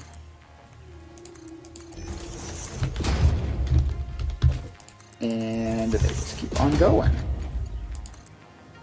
So this is the annoying part where, like, the terrain is so rough that we can't do this in massive jumps all the time. We can get a good solid jump here. I hit the wrong button. Like, the thing is, when you hit the wrong button, like, everything gets misaligned and you're not on the screen you expect to be, so you just sort of hit a bunch of other random buttons as well. Okay, invalid placement. Why is that? Please just let me place it validly. Okay, so that goes out to there. And we still got quite a distance to travel with these. I wish I didn't have to bring all this. I wish that tiny little pond that we were on top of would have been enough. Alright. Almost there. So now we're almost at like a ledge, And I think we definitely just need to build a platform across this ledge. Like, we're not going all the way down there and then back up. That would be unhinged and a huge amount of work for no reason. So we're just going to build a foundation that takes us all the way over here. And then this is like approximately where we're going. So let's just get the water pipes onto this, and then it'll be much nicer to move them along from that point.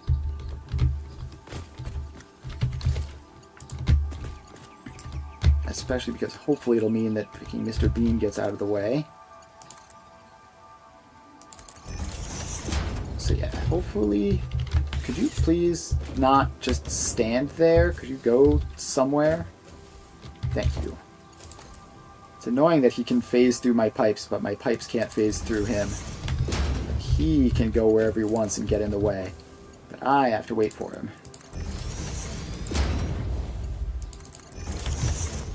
Okay, are we missing one? Yes, we are missing one pipe. And I can't imagine that this path is long enough to support 5 pipes. So let's get it out like that. And then we can get all of these guys lined up. Just half a pipe spacing between each of them. And there we go. Now this should be relatively nice to transport them. So that goes out. This one goes out. And we just keep on sending these down. And that one, and one more.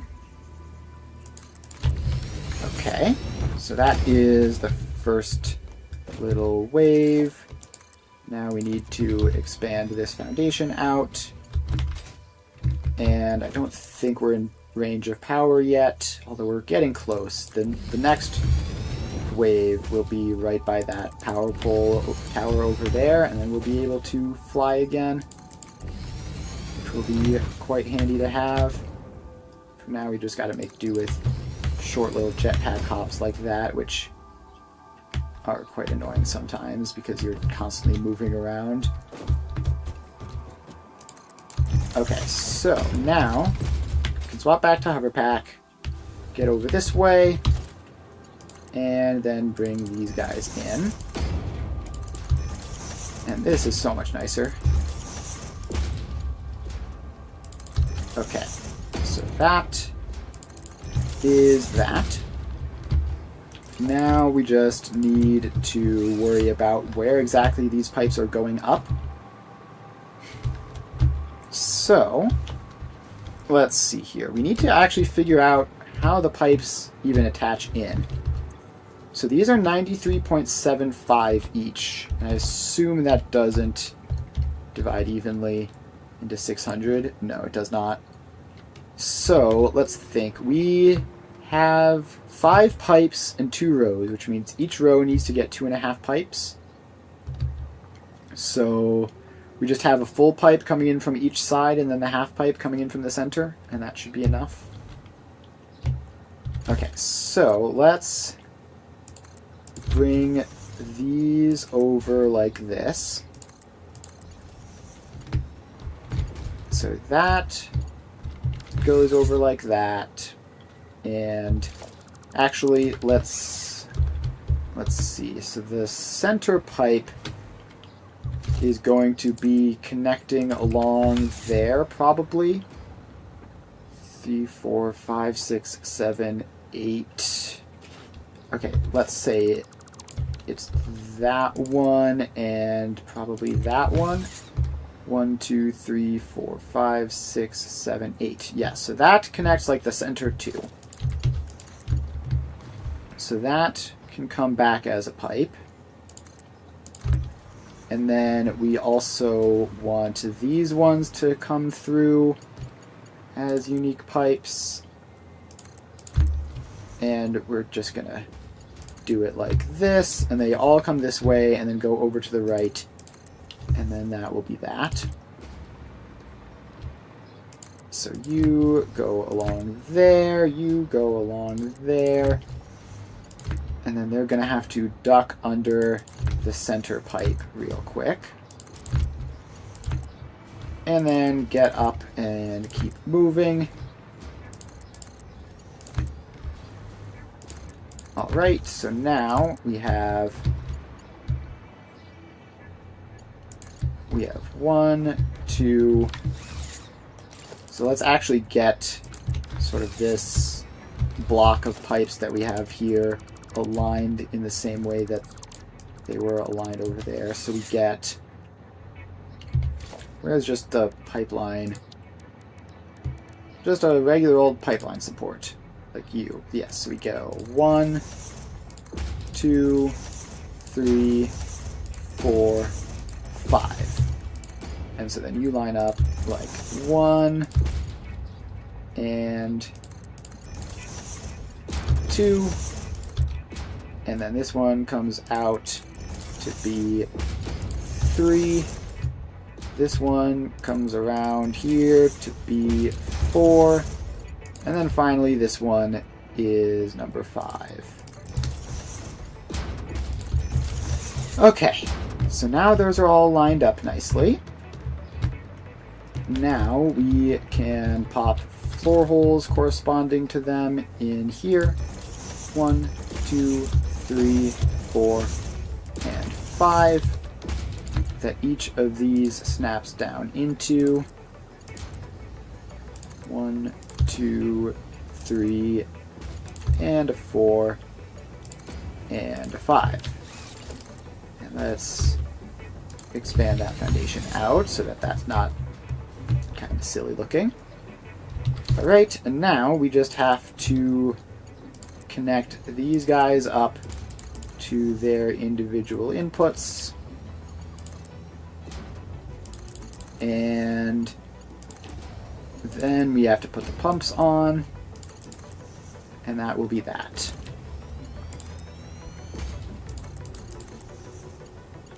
Okay, so those are all set up. Now we get pipeline pump mark 2, and we get to 1, 2, 3, 4, 5.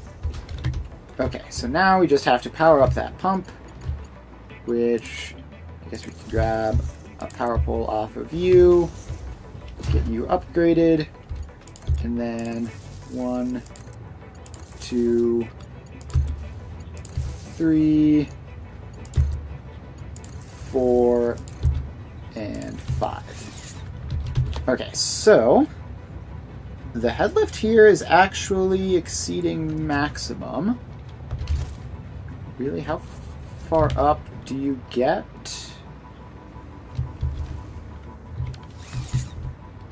It looks like they are making it, though. So it's definitely getting into the machines, so it must be in the sort of red zone for the head lift. So that's showing 49.2 each, 15.9 there. Okay, so this one is the only one which is exceeding maximum, and it's being like a tiny bit. So what happened to you to make you go up extra high? I have no idea what's causing that. Probably nothing significant. We're just going to assume that it is fine. Alright, so that should be our concrete done. And then this is going to have to... We're going to have to upgrade the output belts for these, because it's going to be real fast. If I'm correct, each of these outputs will be 1200 concrete, which is exactly the right amount.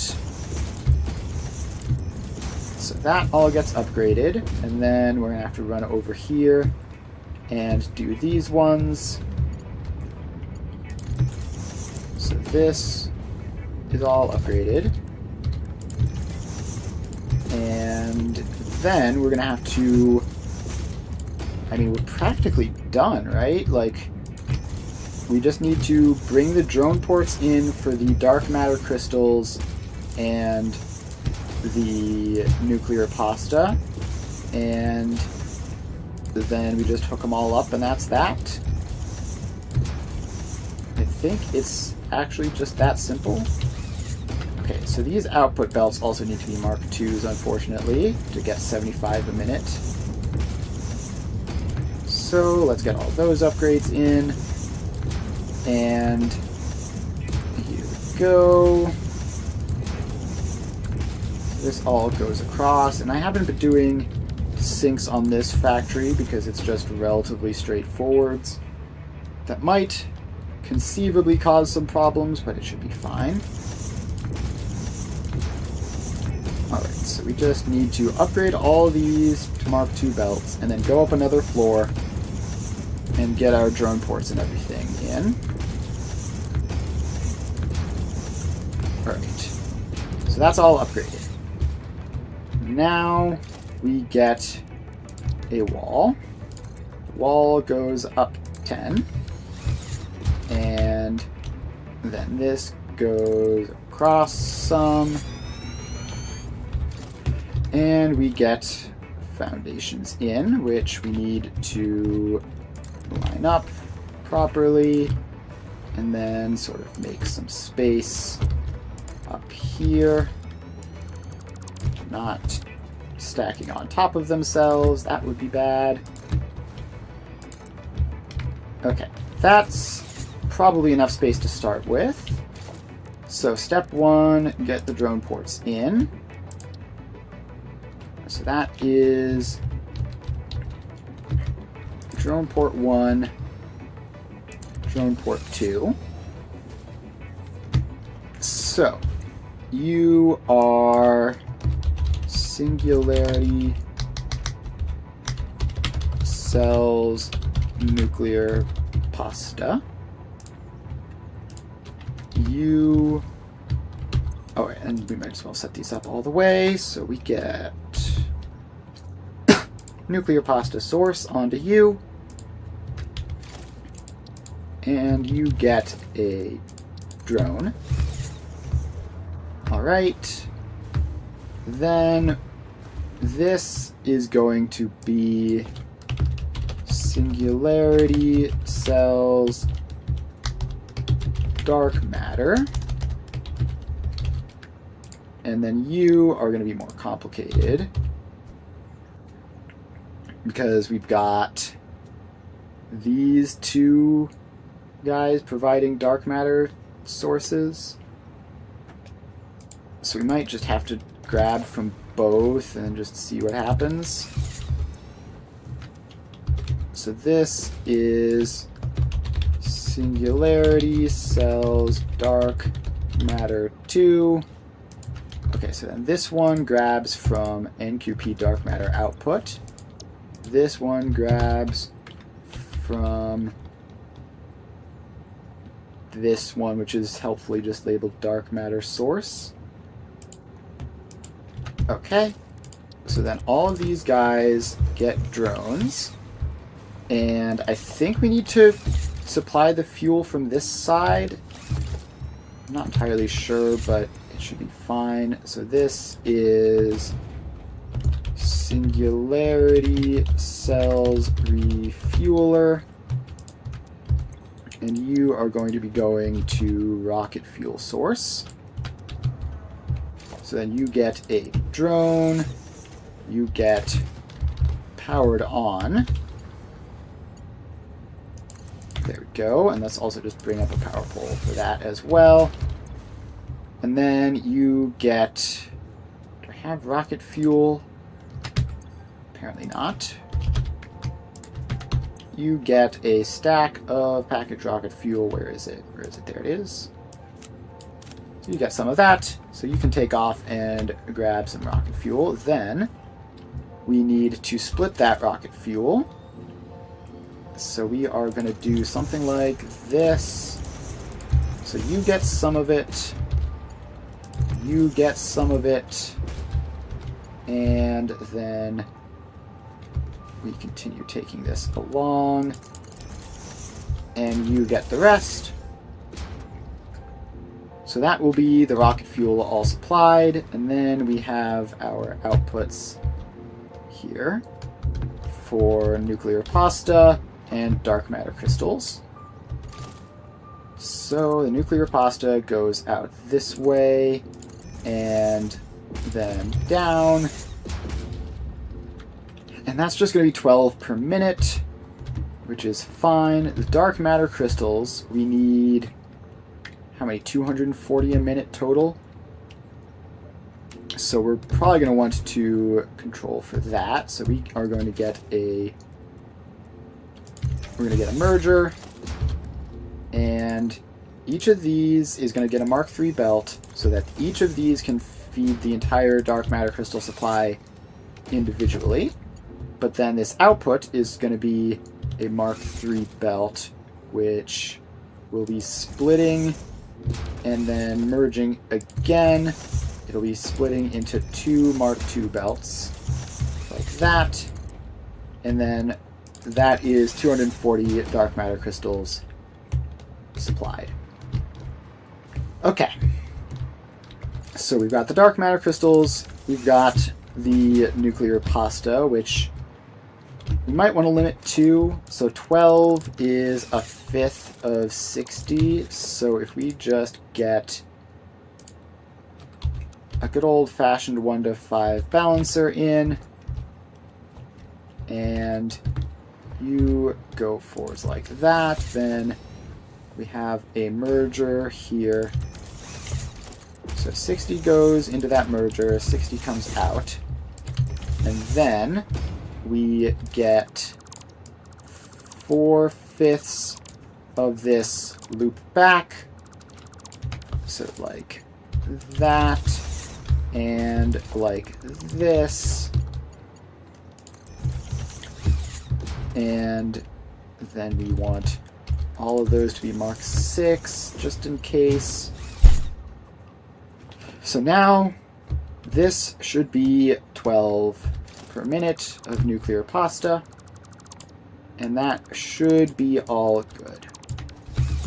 Okay, so now we have those two. All we need, I don't even know what machine these are made in. What machine is this? Just a manufacturer. Just an ordinary old manufacturer. Very nice. Love to see it.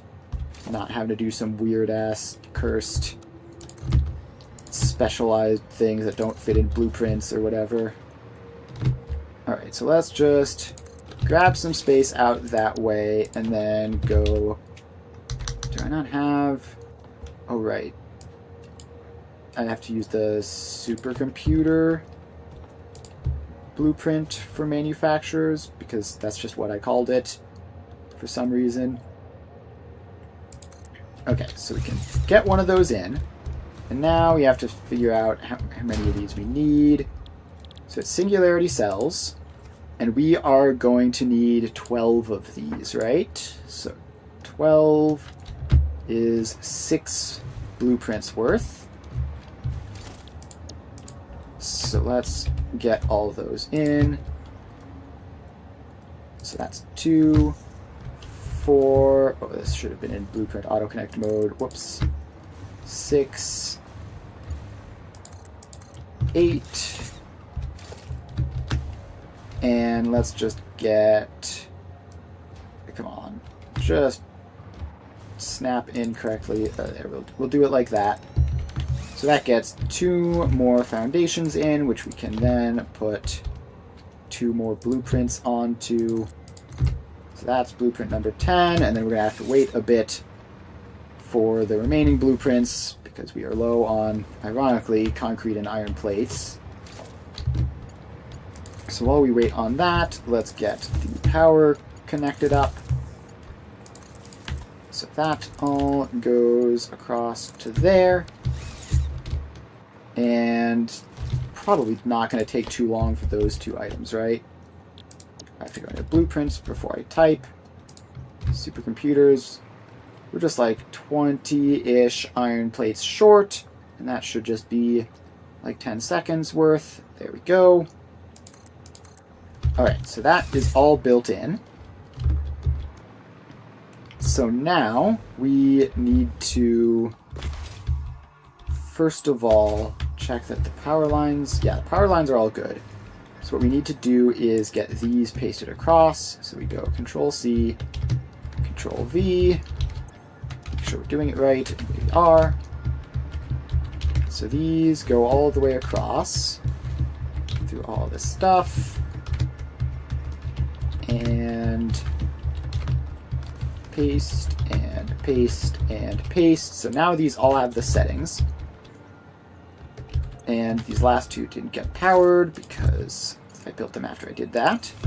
Alright, so the power is connected. The fuel is here. And I've just realized also I need to power up all these drone ports.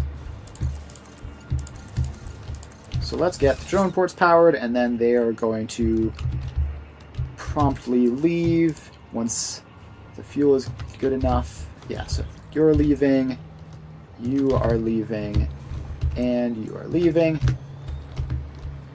So that will handle all of that. Now we need to get the splitters for these hooked up properly. So, let's see, it's 240 dark matter crystals, just 12 nuclear pasta. The iron plates are 1200, the concrete is 2400, so those two are going to be the hardest ones. Let's have those two. Okay, so the nuclear pasta and the dark matter crystals come down onto this floor either way, whereas the iron plates and the concrete are going to have to run up through a couple of floors no matter where I put them. So this will be the floor for the iron plates and nuclear pasta. So let's get iron plates on this side and concrete on the other side. So first of all, iron plates are 100 each, which means that these lifts on the far left need to be Mark IIs. So all of these get upgraded. And we're going to have to do more of this for the concrete as well. Okay, so those are Mark IIs. Now we drop down to this floor, and we make these ones Mark IIs. It's the far left of each batch. Each batch of 4, that is, to be specific. It's all the ones that output onto this level. So that's the lift done for you. Now we need to get all these belts upgraded as well, which is going to be unpleasant. So that, and you, and then just a little bit more. Okay. So that is all of the existing construction steps done for iron plates. And I'm also just seeing there's a train problem down in this corner. That's probably fine. We'll deal with that later. I just want to get this done this stream if possible. So these are now 200. So we need these to be 1 to 3 splitters next, which means that, yeah, so these need to be Mark III. Don't loop like that. That would be incredibly cursed. So you, and out to you, and then all the way out to here. And then we have another row of splitters, which goes to these 3. So those 3 are all connected up. And then we just have our final row of splitters, which is just 1 splitter, which takes 600 there and 600 down here. And this goes all the way over there and then in. So now we just put in the iron plates into this splitter here, And we are done. So let's get that in, but first we're going to run over here and do the concrete next. So the concrete is going to be the second from the left, and they are 200 each, so these need to be Mark 3s right away. So that's you, and just get all of these upgraded so that we can carry a whole lot of concrete into these Singularity cells. I don't know what they need so much concrete for, to be honest. Like, what's the lore on that? They don't look very big. Alright, lore aside, now we drop down to here, and it's still these ones, and it's all the ones which are facing that way on this level. So let's get all of these upgraded, and there we go, just a tiny bit more, and we're good.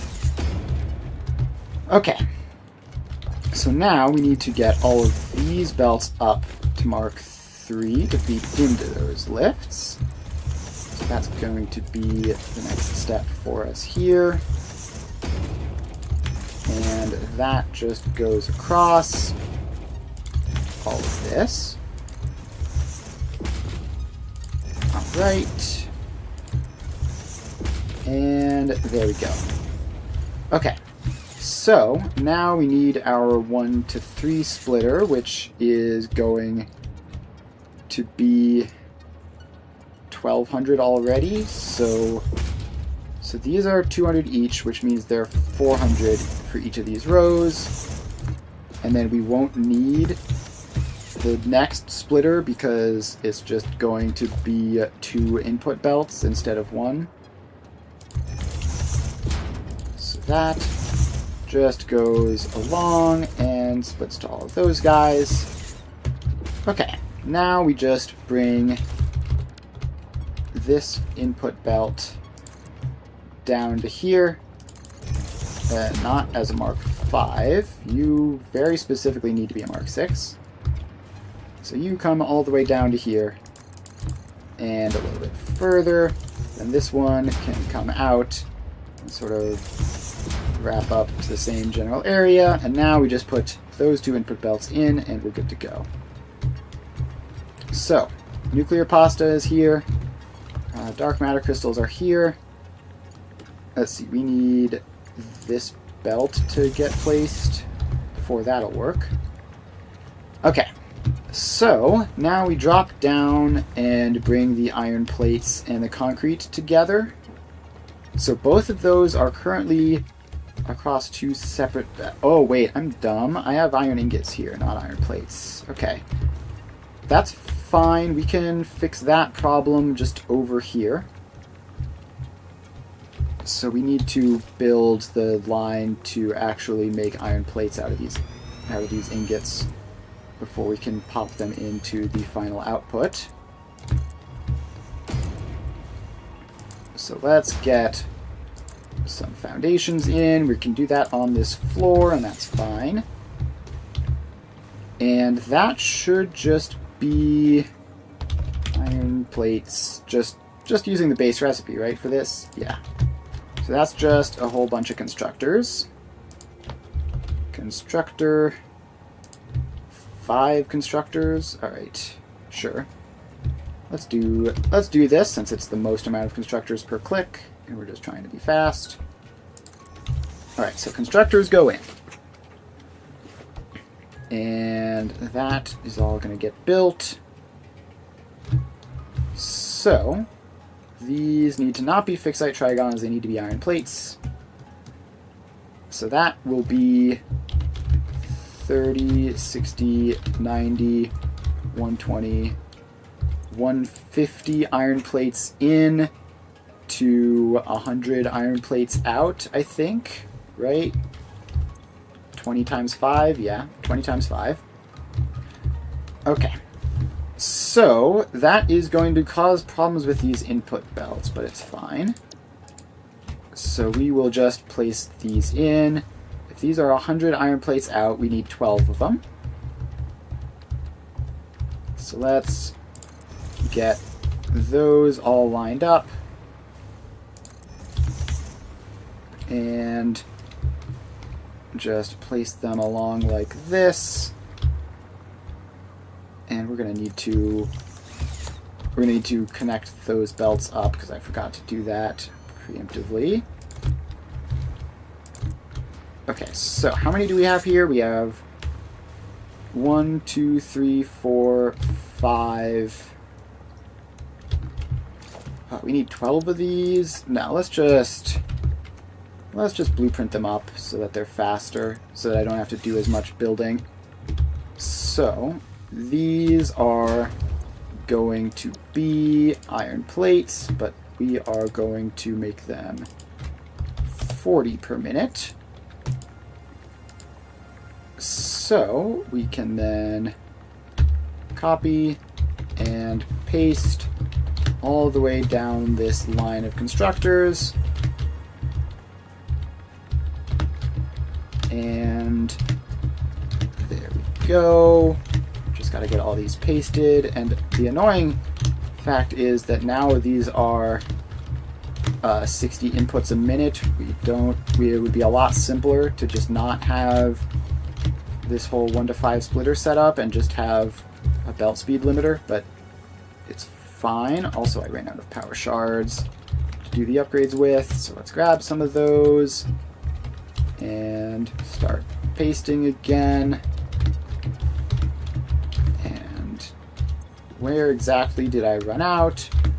Nobody knows. We just have to keep on pasting. It might have been pretty early for all I know. Alright, so that one is done. These ones weren't.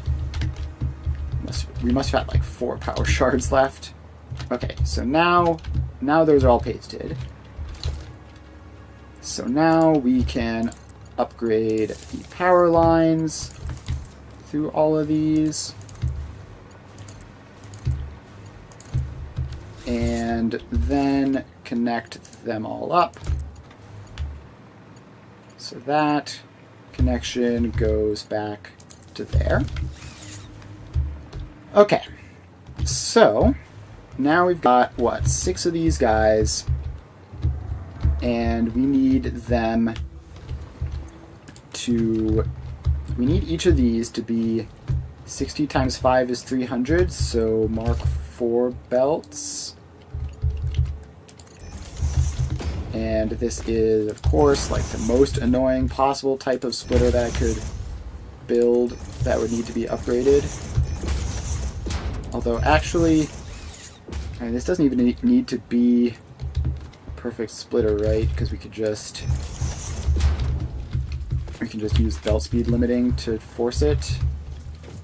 But I don't think that's going to be easy to get in this setup, so I think we just have to do it like this. Okay, doesn't help when you click something which snaps weirdly. And that was a Mark 5 belt for some reason. Alright, so these all get upgraded. And there we go. And that one. Okay. Then all of these get upgraded. Fortunately, there aren't that many sets of this, so it could be a lot worse. I need to stop missing. It adds so much time. The amount of time lost from misclicking is kind of insane because there's no easy, like, go back 1 step button. At least not that I know of.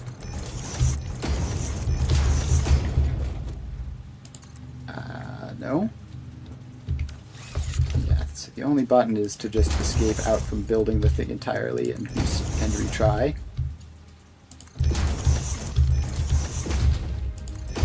Okay, so that one is in, probably. There's so many tiny little belts in the 1 to 5 splitter that, like, it's incredibly likely that I've missed something somewhere that's just going to cause problems. That will be something we figure out later. once it's all running. Okay, so that one is built. And now we just have to get the input sides of these things upgraded. Okay, so that should be all good. So now we have 1, 2, 3, 4, 5, 6 of these, which means we are going to do a 1 to 3 splitter a couple of times. So you get a 1 to 3 splitter for those 3. And then we're going to have a 1 to 3 splitter for these 3. And then I think our input belt is in 2 pieces already. So then we just bring that in and call it a day on that front. So 1 and a 2 and a 3. Okay. So now we have these come down here. And it should be 2 belts of 900 iron ingots, which is perfectly fine. Okay, so let's get our floor holes along there for that to go up to. And then connect those up to the belts here. So that goes forwards and that goes forwards. Now we drop down to here and we get our iron ingots into these 2 belts. So those are just going to go up directly to the ceiling, like that. And then this one all the way over here is going to have to do the same thing. So those 2 are now up on ceiling level. So now they just have to run over, and this one has a much further trip to take. So you just need to come all the way down here and then do a little bit of a curve and then a little bit of another curve and then into there. And then this one just goes straight forwards and into there. So that is the iron supply done. And that should make us our iron plates that we need. So these are 40 each. And then we need to connect the output belts across so that we get one giant belt of 1200 a minute, which is all the way down here, which is going to be a little bit annoying for the next floor, but it's fine. Okay, so now we're all the way over here, and you are going to go up to the ceiling level, which is like there, I think. And then we just pop that ceiling across on top of you. Actually, you can just go directly into a floor hole up there. That'll be fine. So you go up to there, pop into there, and connect up. That was mark 5. Let's make sure it's mark 6. Okay. Now, wait, is this backwards? Okay, no. For some reason, this lift is backwards, despite the fact that it definitely shouldn't be.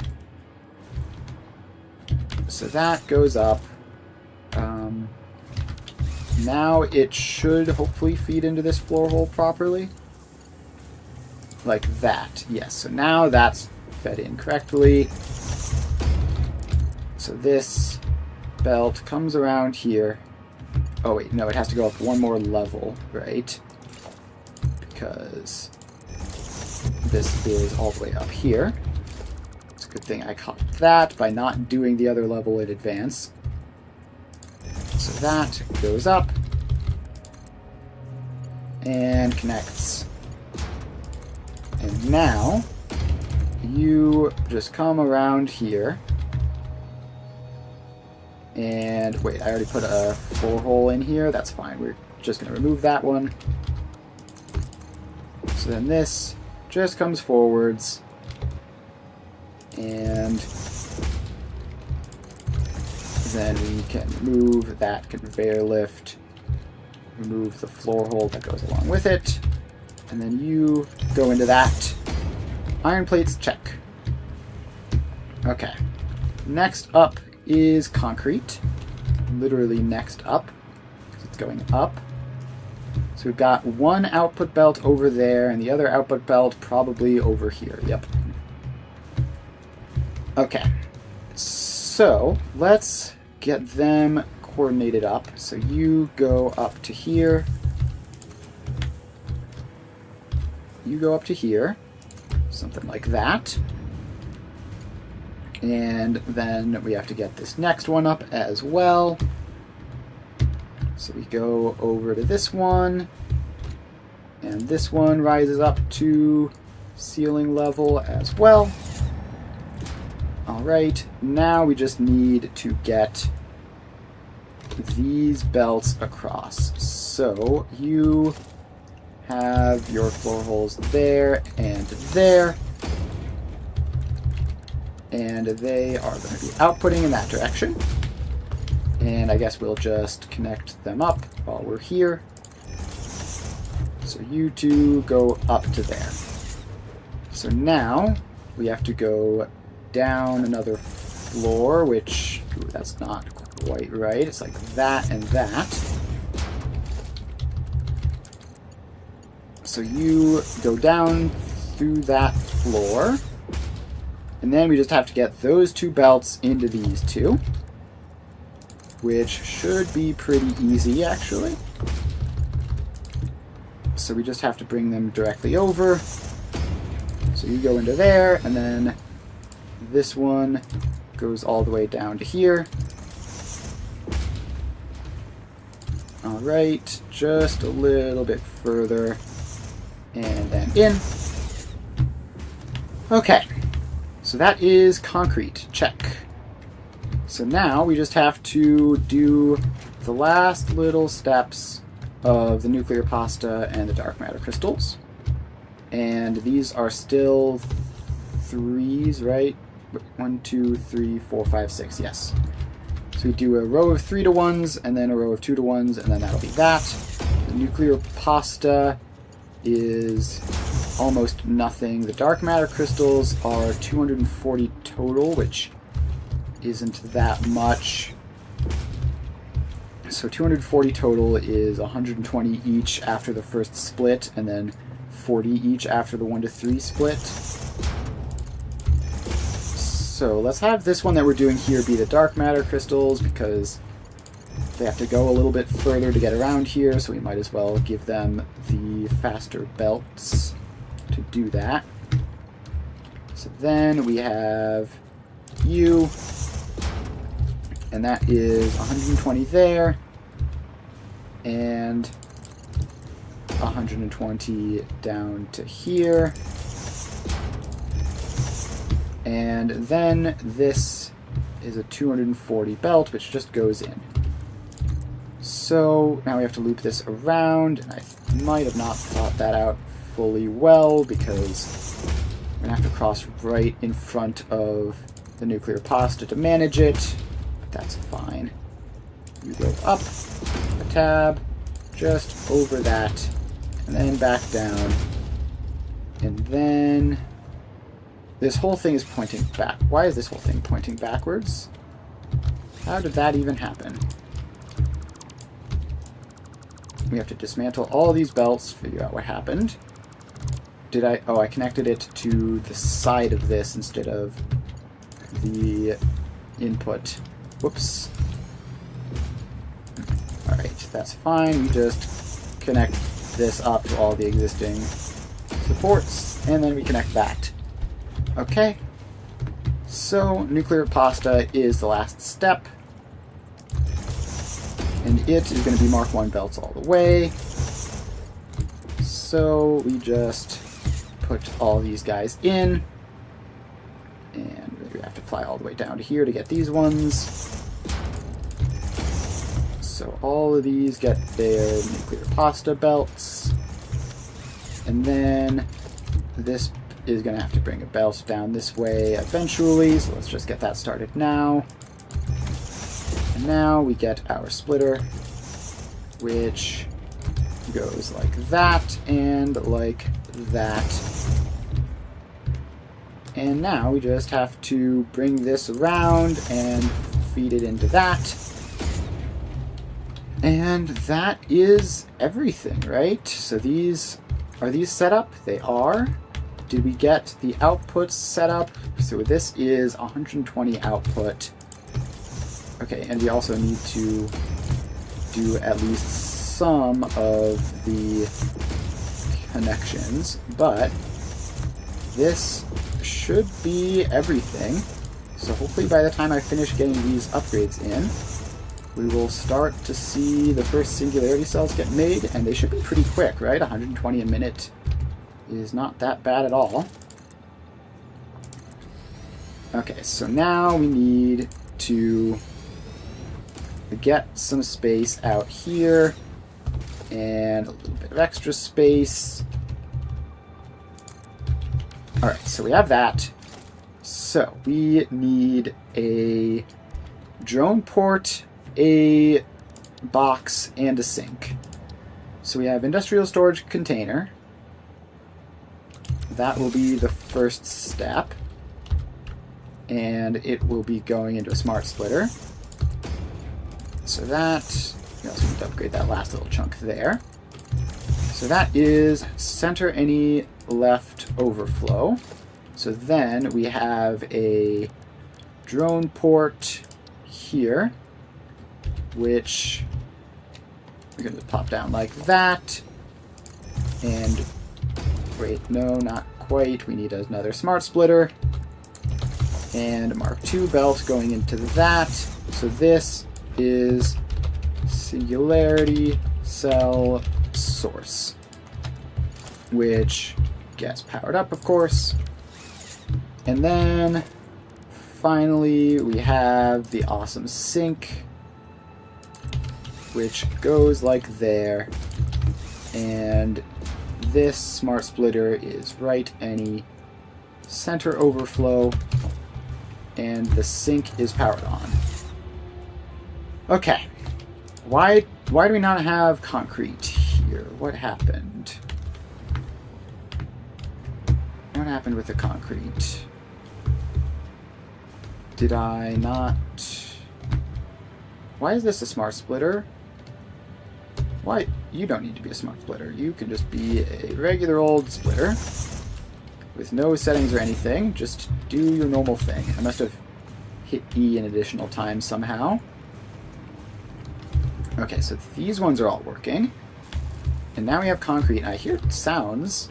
Yep, we've got Singularity cells going out. And this is 10 per minute each, so we should be fine. Yep, we've got Singularity cell output. All good to go. And so this problem down here is pretty big, but I don't see any directly, obviously, nuclear-related stuff stuck in that blob. So hopefully the power grid will be fine without it for now. If not, then we'll have a power grid restarting adventure, I guess. And let's get a dimensional depot on this so that we can always have Singularity cells when we need them. And that is that. So we have our Singularity cell production, and everything is all good. Alright, so I think we're going to wrap up the stream there for today. So thanks everyone for hanging out. Had a lot of fun here today. We've finally finished our Singularity cell production, which is huge. This is going to be a crucial step in a couple of the most complicated builds that we have in the future. So if you're interested in seeing what we do with these to make the Fixonium and whatnot, then make sure to stop by. Otherwise, I will be doing Factorio tomorrow, where we are finally making serious headway on legendary quality stuff, and we are using that to do a massive overhaul of Fulgora. So So if you're interested in that, make sure to stop by there. Otherwise, I'll be back on Tuesday for Satisfactory. I stream every weekday from 2 to 5 Eastern Time. So make sure to give me a follow if you haven't already, so that you know when I'm live. That's about it. I will see you guys next time. Bye.